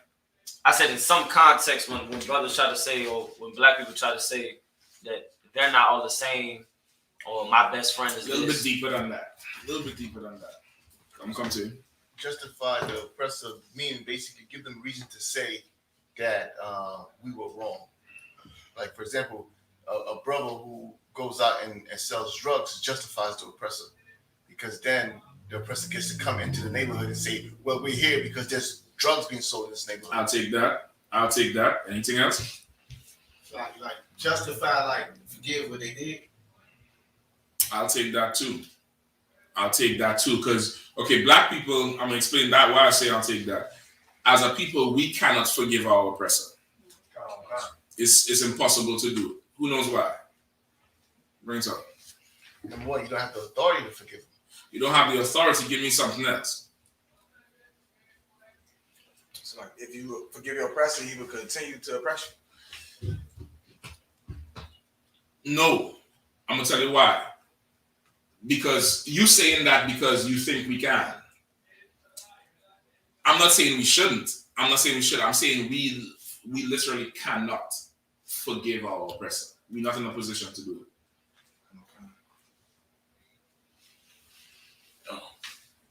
Shalom, sir, but mate, we don't have the power. Because, I mean, if you've forgiven somebody, I think, well, not what I think, but things come with that. Okay. Like beneficiaries. And before you forgive the person, come on. Slack, I was going to give a totally different answer, but if I may, like, I can't, okay, for the one that died before me, who am I to forgive the person that killed them? I'll take that too. all the way back. It's just going back to the You most don't high. know. I'll take that too. We have not got any justice. They have not. They got to serve their. That's within the power. Oh, That's within the power thing. so I might be missing the question, but I was going to say, according to the scriptures, his duty is to oppress us. That's what he was. That's true. That's true. His duty is to oppress us. The scripture also say he oppressed us way too long, longer than he should. Because, like you said, with the power, you don't have the authority. You'd have to be able to hold him accountable. You would have to be able to punish him in order to forgive him. You understand? okay. You owe Pepco some money, right? Or the electric company, wherever you're at. How could they forgive your debt? Forgive your debt. You owe them. How could they forgive your debt?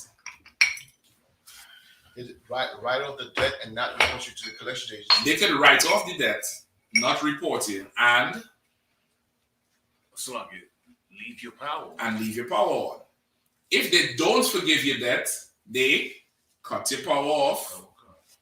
Don't write it off, and report it to experience, right? Right. You have some men laugh. I mean, there's a reason I don't know these websites.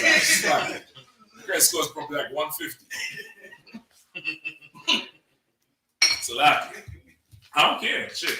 No, In the kingdom ain't no credit score. What are you talking about? There's no experience, nothing. You get the point? But go ahead, Slacky's gonna say something. You gonna say something or you good? Oh no, I'm just saying that because you said because the credit score that just made me we can relate to experience. That's what I'm saying. That's why I said come brothers laugh. But in order to forgive somebody, you first have to have power to do them harm. If you don't have power to do them harm, how could the person being bullied forgive the bully? No. Who could forgive the bully? The school shooter.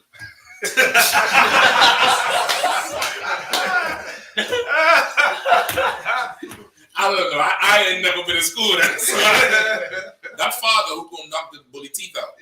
That father who's mad because his son or his daughter show up with bruises and goes on the playground and everybody want to kill the father now. Right. That father who shows up and ready to put that bully in the dirt. Right. He could yoke him up and crank back, and that bully piss on the ground, falling. Say, I should knock your teeth out. Right. But I'll let you go this time. Right. Yes, sir. Don't touch this child anymore. See this child here? When you see them, say hello and keep moving. You understand? Yes, sir. Now I forgive you. Right. To forgive somebody, you have to have the power to punish them first. Right. That's why you go to a judge and that judge ready to just put you under the jail. Right. And you start You start talking and explaining, and I hear what they say. Okay, this is what I'm going to do. Write this down. Though so and so and so happened, and you deserve so and so and so, I'm only going to do this. You get the point? We cannot forgive white people. Right. All we try and do is make our little lives better. Right. So like I said, and it's heavy that you're saying that because I remember years ago, I had owed the IRS some money, right? And I called them to try to settle the debt, and I spoke to a sister, right? And the sister said, give me a second, right? And the sister went and spoke to somebody in authority and came back and says, okay, he said we're able to forgive the debt. She couldn't forgive it. Right. She wanted me to not pay it. Right. Right. She said, let me see what I could do. She had to go to the person with the power. With the power to make you hurt or to set you free. That's where forgiveness comes from. Forgiveness is in essence is not getting revenge, not doing harm back to this person. That's what forgiveness is. We can't forgive America. We're not in a position to. We can't fly, drones over and planes.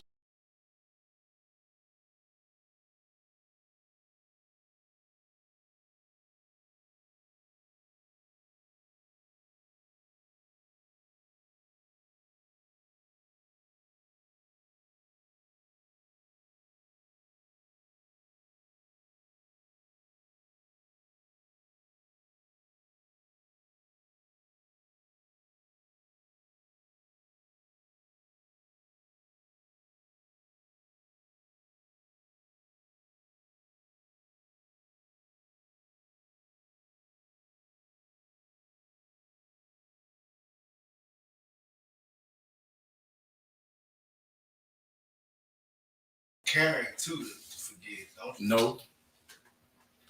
No. You have kids? Nieces, nephews? I have niece and nephew. If somebody murder your niece or your nephew, do you care about them? Can you forgive them? Not saying will you, but do you have the ability to forgive them? Yeah. Oh, okay. But do you care about them? No. You don't have to care about nobody. You don't have to. You don't listen. That cop that gave you a pass. You think he cares that you make it home? He don't give a damn. He just ain't feel to write no paperwork. Right. God.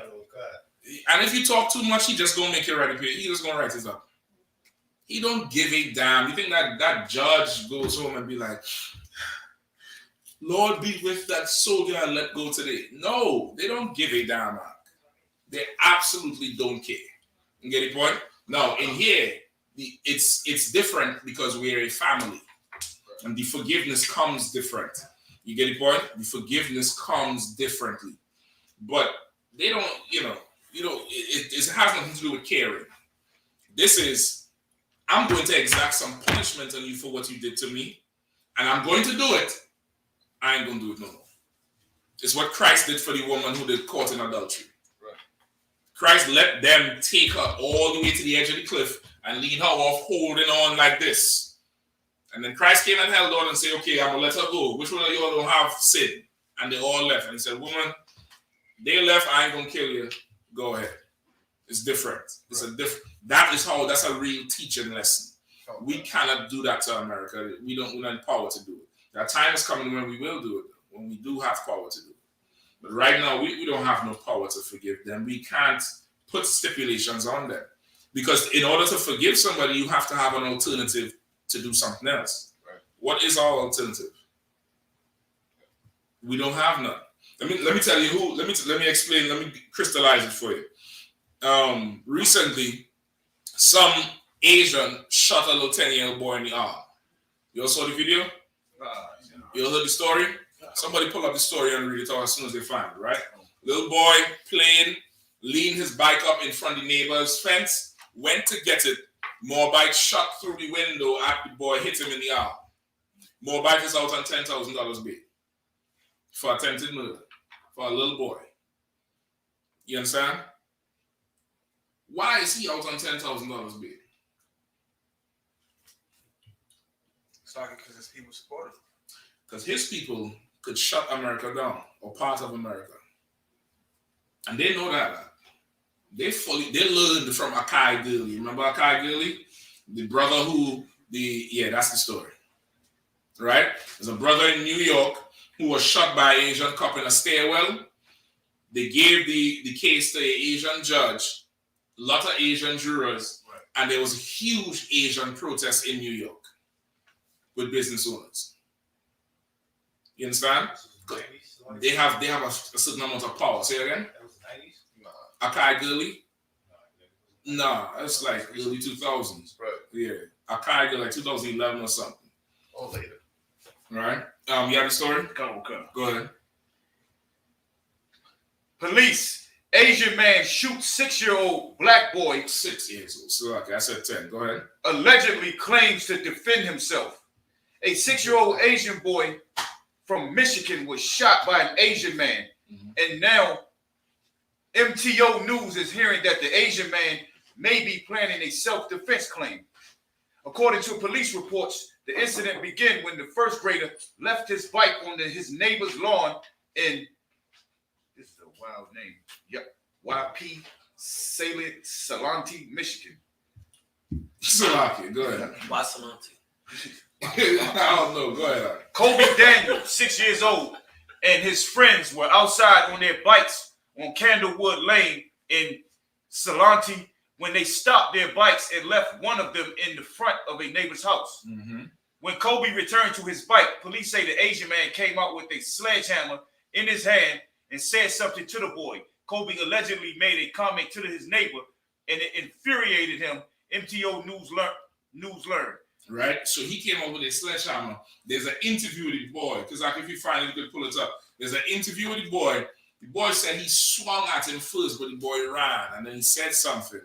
Asian went back in the house, pulled the gun, and shot through his window and hit the boy. The video is from another neighbor's surveillance where apparently the kids saw the gun and everybody started running away. The little 6-year-old boy came last. You heard the shot, then you hear him screaming, he shot me, he shot me, he shot me. And they said the bullet went through the boy's arm and exited on the other side. That could have gone through the whole boy's chest, killed him. That Asian is out on bail because the Asian community, the Asians in America, they have the power to forgive America. You understand? We don't. They have a certain amount of power they could exact on this place. Why? Because they maintain their integrity. They came across here as Asians and they ain't tried to integrate. They ain't tried to be American. They ain't give up their racist ways, and they ain't try to do that. They held together their people. I know they're strong because of it. We compromised our integrity as a people. You get the point? Come on. I was gonna say, I won't be surprised if they give that person the brother's child money to write off the, you know what I'm saying? Give money They're gonna do something. It's gonna be something ridiculous, but this is straight up attempted murder. Right. Shit, it could be first degree if they knew each other. It could be first degree, but this Asian, nothing's gonna happen to it. Come on. And I was gonna put a precept for if we did keep our integrity. Deuteronomy chapter 4 and 5. Behold, I have taught you statutes and judgments, even as the Lord my power commanded me, that ye should do so in the land whither ye go to possess it. Keep therefore and do them, for this is your wisdom and your understanding and the sight of the nations. Exactly. You understand? We keep our integrity out. This is our wisdom and understanding in the sight of the nations. You understand? This is power. This is absolute power. Let me get the scriptures back. Give me Psalms 25:21. Somebody hold 26 and 1. All right. Give me Psalms 25 and 21. I got the video also, sir. No sweat. Go ahead and pull it up and let them see. Psalm chapter 25. Hold on 1 second now. In the meantime, what was that second one you just called after Psalms 25 and 21? 26 and 1. Gotcha.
You able to pull it up? So yes, sir. It's showing up now? Yes, play it right now. Side.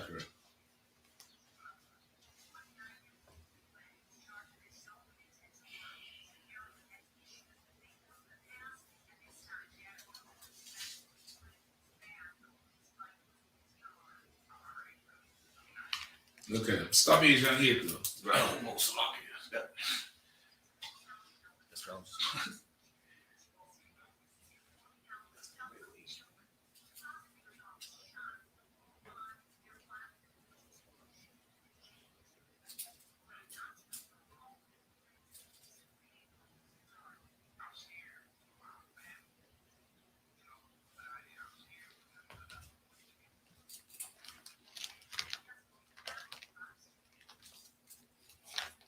That's it? You understand that? So now this boy's father, imagine how powerless he feels. Right. He wants to do something. He wants something done. But he don't have the power to even do something. How could he forgive the person? Forgiveness comes with, I see this, okay, I could do something to you. I could push this envelope all the way. I ain't gonna do it. It has to come with that. You get the point? Which is why the life we live in here, the integrity we maintain, it is absolutely so righteous because it fosters righteous judgment, which is what he was bringing out earlier in the camera. That without judgment, you can't have forgiveness. Without that, without some sort of retribution, it's impossible to forgive because there have to be something powerful, some punishment coming that now you could stay, you could hold it back. Without that, you can't forgive anybody. You get the point? Give me Well, 25:21, Okay. please, and then 26 and 1. Psalm chapter 25, verse 21. Let integrity and uprightness preserve me. You understand? This is David talking. Read it again. Let integrity and uprightness preserve me. Go ahead. For I wait on thee. Which is good. Now, with integrity also comes patience. You understand? You standing with the Lord. You waiting with the Lord. You rocking and rolling. Let your integrity preserve you. Let it keep you. Let it hold you. Let it prevent you from the evil. Let it prevent you from the harm. Like holding on to it, it's going to be difficult. It requires patience because of our lifestyle, we're in this age of what? Instant gratification. Fast food, fast this, everything fast. Everything at the push of a button. Ain't nobody planting and reaping nothing no more. Just quick. Sometimes you have to just wait. Sometimes you just have to wait that thing out and just hold on. So, like, if I made a precept paraphrase, it says, "Let integrity, the integrity of the upright, guides them." We're coming right here to that. I think it's in Proverbs. I don't have a pool, so No sweat. Yeah, I have it written right here to water. comes with Right. Give me 26 and 1. Come. Psalm chapter 26, verse 1. A psalm of David. Judge me, O Lord, for I have walked in mine integrity. Mm-hmm. I have trusted also in the Lord. Mm-hmm. Therefore, I shall not slide. Read it one more time. Come. A psalm of David.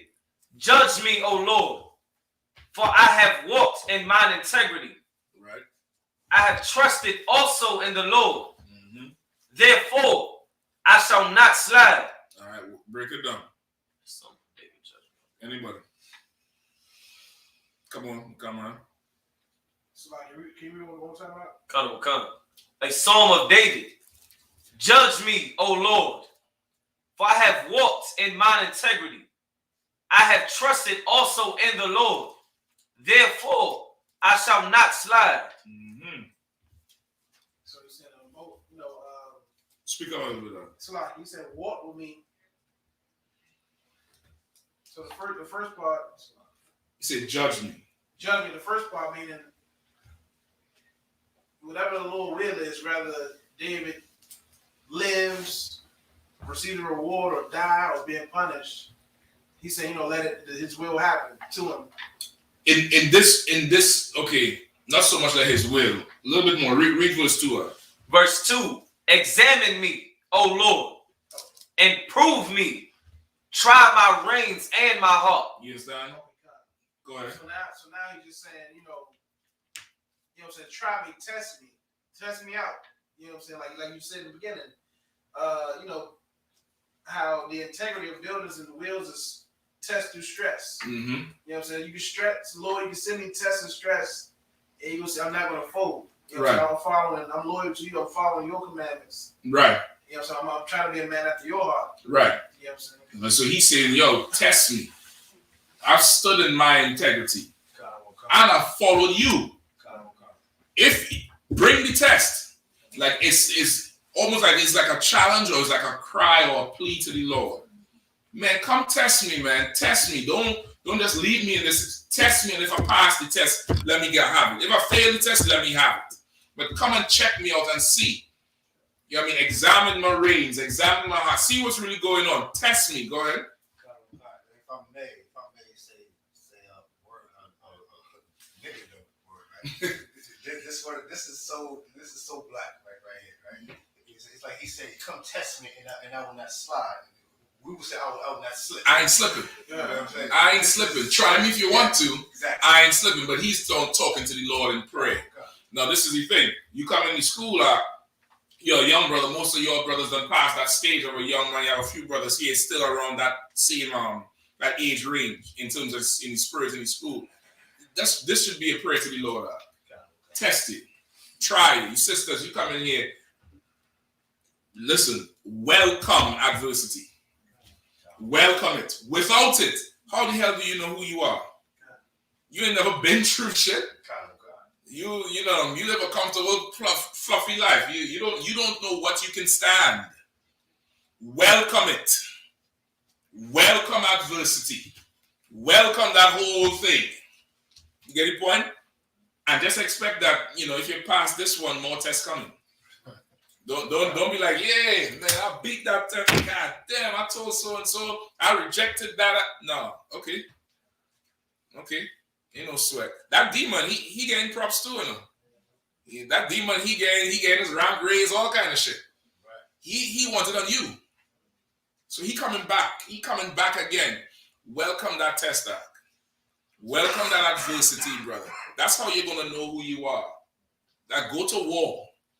Go to war and see what you're made of. You get the point? Read the scripture one more time. Come. The book of Psalms, chapter 26, verse 1. A psalm of David. Judge me, O Lord, for I have walked in mine integrity. Right? So he's standing in it. He's like, listen, I walked in integrity. I lived my life according to this thing that you say. I did it. I did what you said. When it was time to take my licks, I take my licks. I walked with integrity. Go ahead. I have trusted also in the Lord. Right? I trust in the Lord, which is something Christians can't say. Right. They're up and down there in the church right now with rainbows celebrating LGBTQ. They do not trust in the Lord nor walk with integrity. Right. They try to make these sodomites fit into the Bible. Right. They really gender bending. That's what they call it, gender bending. They're bending that thing. It sounds gay as hell. Gender bending. Don't bend nothing over here. SHALAM. Keep reading. Therefore, I shall not slide. Examine me, O Lord, and prove me. Try my reins and my heart. Right, to prove you. You get tested to prove you. To prove if you're worthless or if you're solid gold. That's it. That's what the test is. The test ain't hate. The test, nobody don't give a damn. The test is this gold or is this wood? Is this going to get burnt up in the fire? Or is it going to come out shining and bright and refined because of the fire? It's a test. Right. David was praying for it. He was like, come on, really check me out and see what's going on. You understand? Remember, David wrote, I think, most of these Psalms, if not all, on the run with Saul. In his time of affliction. You get the point? Okay. So he's saying, yeah, try me and see. Try me and see. Now, to even make that statement, brother, you're going to have to make sure your integrity is solid. To even think about that prayer, sisters, you're going to have to make sure you absolutely rock solid with your integrity, with how you follow the Lord, even in your errors. The errors are there. You ever hear people say, well, I can't be perfect? Go ahead. Nobody's perfect. We perfect in the UPK. Break it down. Break it down. We absolutely perfect. The UPK is perfect. That's true. That's true. That ain't the reason though. And integrity. Give me some more. So, like you mentioned, some people will say, "Well, nobody's perfect," and they use that as an excuse to sin. Versus in the UPK, my integrity will not let me do this. Even if I fall 7 times, I will get up. In here, you get punished, Doc. You get checked and chastised. Everybody in here done felt it, done received it, and you're better for it. In here, a brother made an error. There's an avenue to fix it. That's why it's perfect. Have you ever heard of a perfect car? No, cars have problems, right? But which cars are better than others? The one you could go to the dealer and get it fixed. Then there's another car, brother, like Tesla. You got to send that shit and wait 6 months. That ain't a car you should really get. You understand what I'm saying? It's the system of correction in here is what makes us perfect. Right. The laws of brotherhood is what makes us perfect. Not the fact that there's no problems. That's ridiculous. Everything has issues. Everything has problems. The system of integrity in here that fixes problems, that corrects it, that's what makes it perfect. You get the point? Come on. No, I was going to say, like Christianity, they believe in an example of perfection when they say only Christ can be perfect, but the I.S.U.P.K actually follows to be that example that Christ left. Exactly. That's the end all and be all of it. You get the point? It's an excuse for you not to be weak, to not have integrity. Right? Give me Proverbs 11:3. The book of Proverbs, chapter 11, verse 3. If the foundations be destroyed, what can the righteous do? Yeah. Ain't no sweat. I'm just letting him hit the class. No sweat. Hey, he could hear us? Yeah, but Shabbat. You can say this is Brother Kazi, you're calling in, all right? You can say Shalom to him. Hey, good to hear you, all right? Most High Christ. The brother gonna put you back on mute now, all right? Well, no, don't mute. You mute your phone. Or you just make sure you don't talk through it and just listening, all right? All right, no sweater. If you have a question, just say Salaki, all right? All right, no sweat. Go ahead. Where we at? Psalms chapter 11. Proverbs. Proverbs. Proverbs 11:3. Shapat, give me that. Proverbs chapter 11, verse 3. The integrity of the upright shall guide them. Say it again. The integrity of the upright shall guide them. Say it again. The integrity of the upright shall guide them. Go ahead. But the perverseness of transgressions shall destroy them. Mm-hmm. The integrity of the upright shall guide them. What does that mean? Break it down. Is it guided? A person that needs guidance, that needs to be trained up? The integrity of the upright shall guide them. Guide them. I'm saying, is it them, the people that need it? So, somebody with righteous morals will guide let's just say a child. Okay, no, this is all the same person. Oh, okay. It's saying like Okay. the integrity of Nakamaya will guide him. Okay. What does that mean? So a righteous decision versus a wrong decision will guide me. If I make the right decision, it will guide me right. They ain't the same decision. Okay.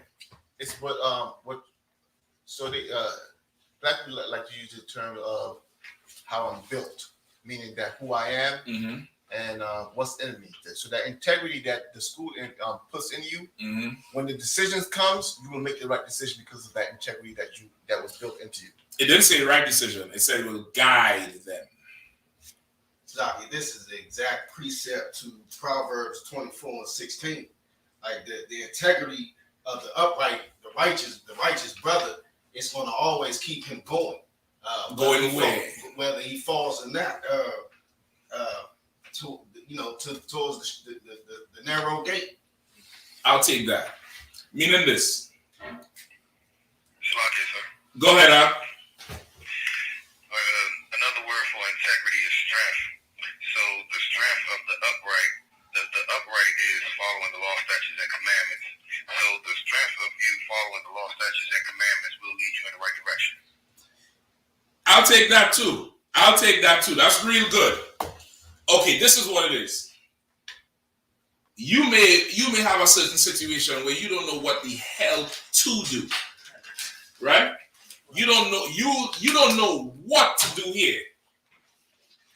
But what do you know not to do? Exactly. That will guide you. You understand?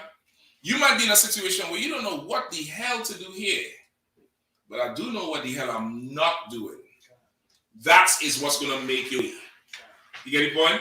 That's integrity. And the reason for it is, if you've ever had an incident where you had to go to counsel or there's an investigation, there's a whole timeline. And as you're listening to the investigation, you realize, damn, at this point, if I did this, I wouldn't even be here. Then a little bit further, even if you didn't do this, if I didn't do this later on, I wouldn't have been there. If later on, if you had stopped here and did what I know, I wouldn't have been here. That's it. Your integrity is going to guide you. You might be in a situation you've never been in before, but you surely do know what you're not doing, and you do know what you are allowed to do. Go from there. You get the point? Now, when you go back and you check it and you see, well, why you did that? Well, you know what happens. You know that's not what's the word? That's not One West. That's not UPK. Sis, that's not UPK. Well, why the hell did you do that? That's not UPK. You get the point? Okay. That it will guide you. You may not know what the hell going on next, but you surely know what you're not doing. You get the point? Okay. And if you ain't not doing that, then we good. So why you do that? Well, you know, before so and so, and you know, we always learn, and that's why you did that. All right, no sweat, shalom. You good? You excused. Come on, come on. I'm shaking his head like, man, preach. It remind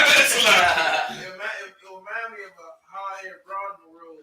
I'm just trying to talk to her and deal with her compared to a One West sister. Wisdom. Say just something simple, wisdom. Okay, you going out to have fun. Say, but before you go out and have fun, you might drink a little bit. What they call pregame. Right. So now, this hard-headed one pregame too much, and now get out there. You'll play the whole game. She's like, let's say that. Start and show them the tip off in the house. Yeah, tip off in the house. Go out and just embarrass yourself in the streets, throwing up, people hugging people, strangers you don't know, crying with strangers you don't know. She don't have no integrity. Guys touching your butt. You don't even realize the guy's touching your butt. And then to a One West sister who would never be thrown like that. At One West sister, you ought to order her to go have fun. Right. Because it's like, she's like, you know, well, I don't want to, you know, do so and so and so. Right. You know what I mean? But you're going to have to, listen, you can handle yourself. You give her the comment. You can handle yourself. You know what you're not doing, right? Right. Go ahead. And so that's it. So it just me seeing the balance of that and me having experienced that, it was like. And it's the same thing with brothers too. Brothers go out and, you know, you can't remember nothing until you see the live from last night. somebody shared it like, hey, tag Mashak in that live, man. And you report any live, so Facebook can remove this shit because you done come here laugh. But you done compromise the integrity. Right. You done did something that we don't do. Right. You done did something that's, you know, far beyond anything that's, you know, you compromise the integrity. And that's just one example. It happens differently. It happens like in slavery. You know what I mean? It happens. I mean, anyway, somebody see you. You one of them Hebrew Israelites. You compromise it. Right. You better step in and own all of that shit. Yeah, right. I am. Mm-hmm. Wait, which one? That's what I asked. But which one you talking about? The ones down there on the corner. Which corner? You get specific. I ain't just owning everything. Some of them Hebrew Israelites, their sons eating pork. You know what I mean? I'm halfway this woman. And next man gets you to put meat in your mouth that you're not supposed to put. I ain't sure pork is the only thing we need to be talking about. And next man, you a Hebrew Israelite. And next man force you to put meat in your mouth that you're not supposed to eat. Nigga, is there something you want to tell me? Do you have an alter ego named Sasha Face? No. So I'm not just owning Hebrew Israelite all the way. It's UPK all the way or nothing. You get the point? That's integrity. Right. You understand? That father, Lord help him, Lord be with him, but his son has zero integrity. Right. And that's the father's fault because he didn't give him a good example. You understand? He's supposed to quit. He's supposed to hate basketball after that experience. Right. He's supposed to not want to see listen, I would accept, not saying it would have been right, but I would have accepted him throwing the ball at the coach's face, tossing the pizza, trashing me, whatever, on behalf of that shit. Knowing that this woman in the Apocrypha lost her 7 sons for not eating pork. Right. That a whole war was started with Mattathias for not eating pork. Right. For what? An NCAA scholarship, you eat pork, nigga, you're weak. You bitch me. Then you have zero integrity. Give me Proverbs 19:1.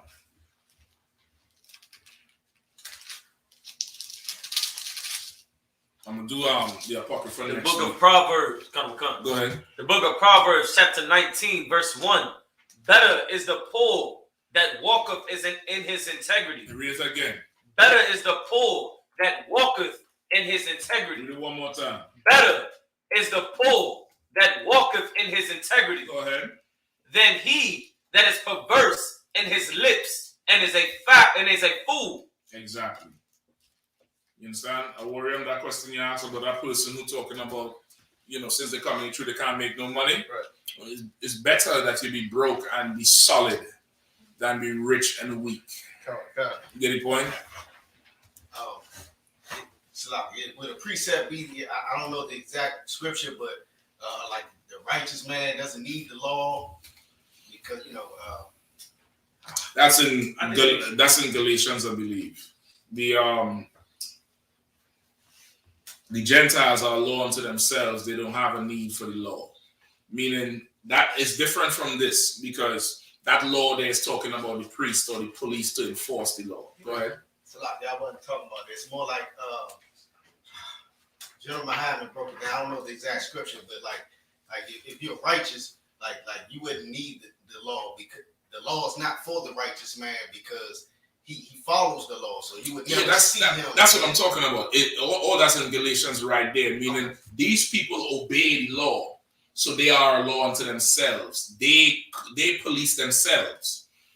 Somebody who obeys the law doesn't need the law, not meaning the written law, but the punishments that come with the law. So it's all the same thing. That day the righteous not needing the law. Something are a terror to the wicked. Punishments are a terror to the wicked. Where you don't have to fear punishment because you don't. It's like the difference with somebody who is a drug dealer seeing police lights flash behind them versus you who. Okay, then we gotta go through this again. Pull over. License and registration. Versus. Do you know how fast you're going? You can give me the ticket, officer. We know how to make this law. Just give it to me. Just give it to me. Oh, well, you know you know how to come to court. I'll see you there. Give it to me. It's that. You get the point? I don't care because I'm obeying the law. Right? 11-3.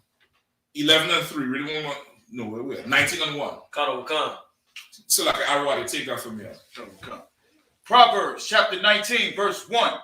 Better is the poor that walketh in his integrity. Mm-hmm. Better is it to be poor and walk in your integrity.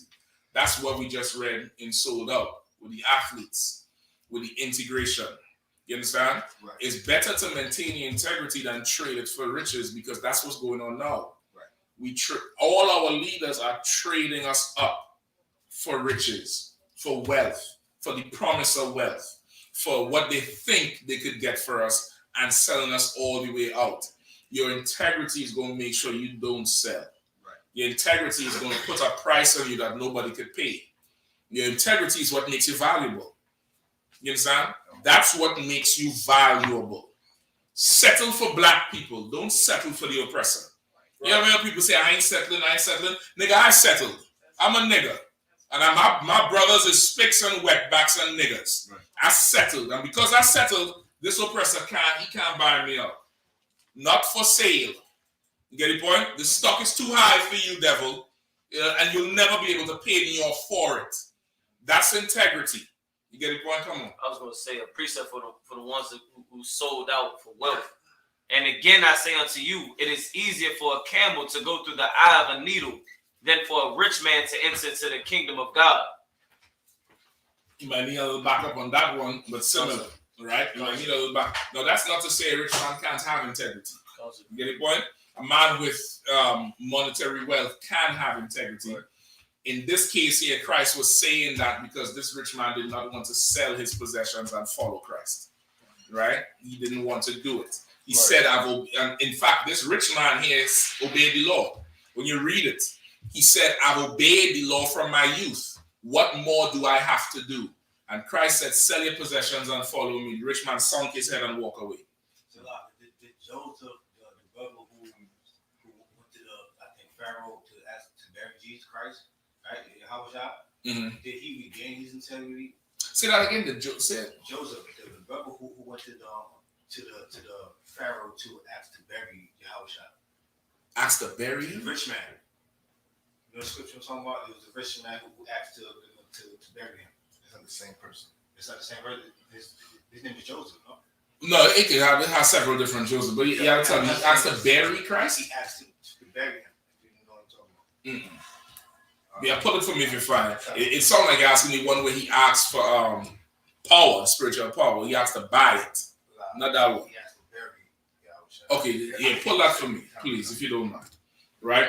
So that would be an example of what Barack talking about there. But this one here is just it's talking about the trading of your integrity for riches. Whatever position you're in now, that you may not be that wealthy, brother, you better off with your integrity. Right. To hell with that. The riches gonna come. Satisfaction gonna come. Whatever needs you have gonna come. But don't compromise ever. Let me get Proverbs 20 and 7.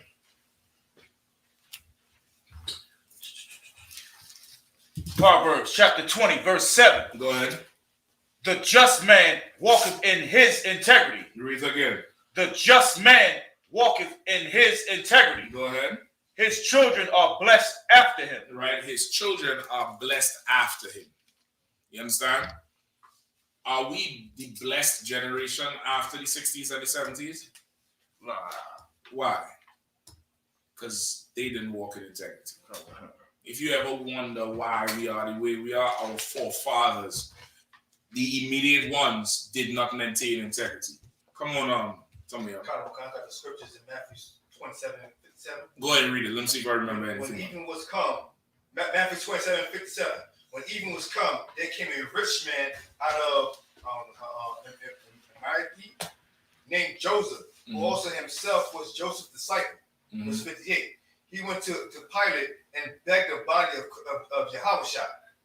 And Pilate commanded the body to be delivered. And when Joseph had taken the body, he wrapped it in the clean linen cloth. My question is, when he did that, did he regain his integrity as far as everybody telling him back to YAHANNA? Okay, no. But I'm going to pause right there, and I'm going to have to get a breakdown from the general on that. Because it don't say there that he lost his integrity. But you mean in terms of everybody leaving him at the last hour? I can't say. Maybe it could be counted. But maybe. But that's a good question for tomorrow night. You get the point? What's another example of the integrity is Peter with Yahushua. Peter compromised his integrity, but then later on regained his integrity after, when he went on to do the works of the apostles. You get the point? And be over the school and run it. Because of course he failed his first test. You get me? That's it. Any more questions? We good? With that, pass the class over to Priest.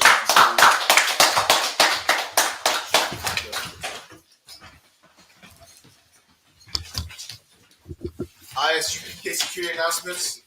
We are the I.S.U.P.K out of 1 West 125th Street Hall, New York, under Commander YAHANNA. New rule for brothers and sisters. When a new brother or sister comes into the school, they are off limits for 6 months. They are to be saluted only. They are here to shed themselves of the world.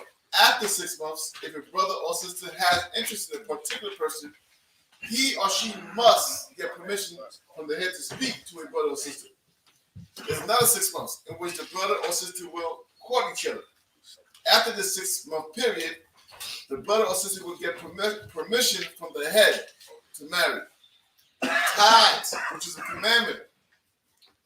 Find this in Numbers 18:21 and Malachi 3:8-10.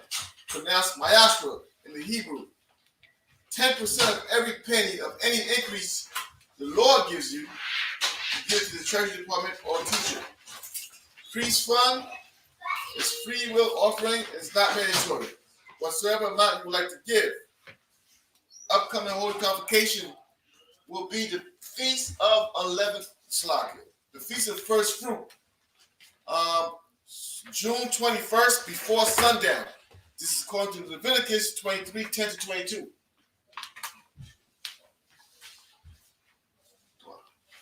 Also, upcoming cookout events for I.S.U.P.K. Chicago will be July 21st to the 25th.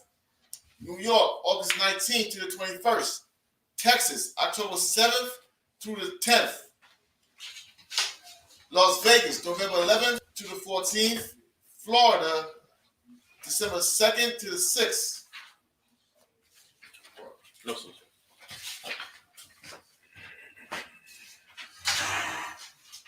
Remind Akim and Aquavian to check I.S.U.P.K social media, ISUPK.com, Facebook, Twitter, YouTube, and so on for I.S.U.P.K events and material. If a brother or sister, if a brother wants to be a trooper in the school, he should start wearing all black, which includes black boots, black shirts, black pants, black headbands, or war scarves. With that, we'll say Amajam, which means stand. One for Yahweh, which means turn and face the east. We'll say the Lord's Prayer first in the Hebrew. Abanawa, Shabbat Shemayim, Kodash, Hayah, Shamka, Yahweh, Malakwaka, Taba'at, Ratazaka, Hayah, I.S.U.P.K, Ba'arataza, Hayah, Bashamayim, the thunder, the Cub, Cow, Yawam, Wasalakinawa,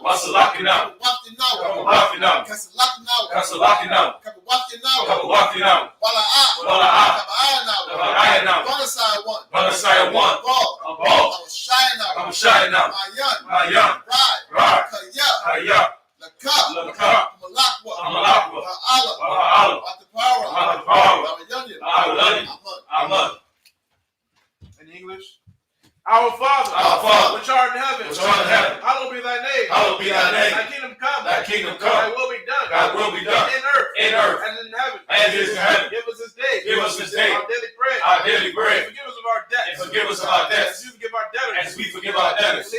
And lead us not into temptation. But deliver us from evil. For thine is the kingdom. And the power. And the glory. Forever. So be it. That will say Saul. Sister, you have a seat. Then Israel will give one courtesy to the teacher on the highest ranking man. Man Israel. Abadu Shabbat. Majum. Barak. Yahweh Shem Yahweh Yahweh Chapatah. Saul. Sister Miraz. Man of Israel will give one courtesy to the sister. Man of Israel. Majum Shabbat. Majum Barak. Yahweh Shem Yahweh Chapatah. Dismiss.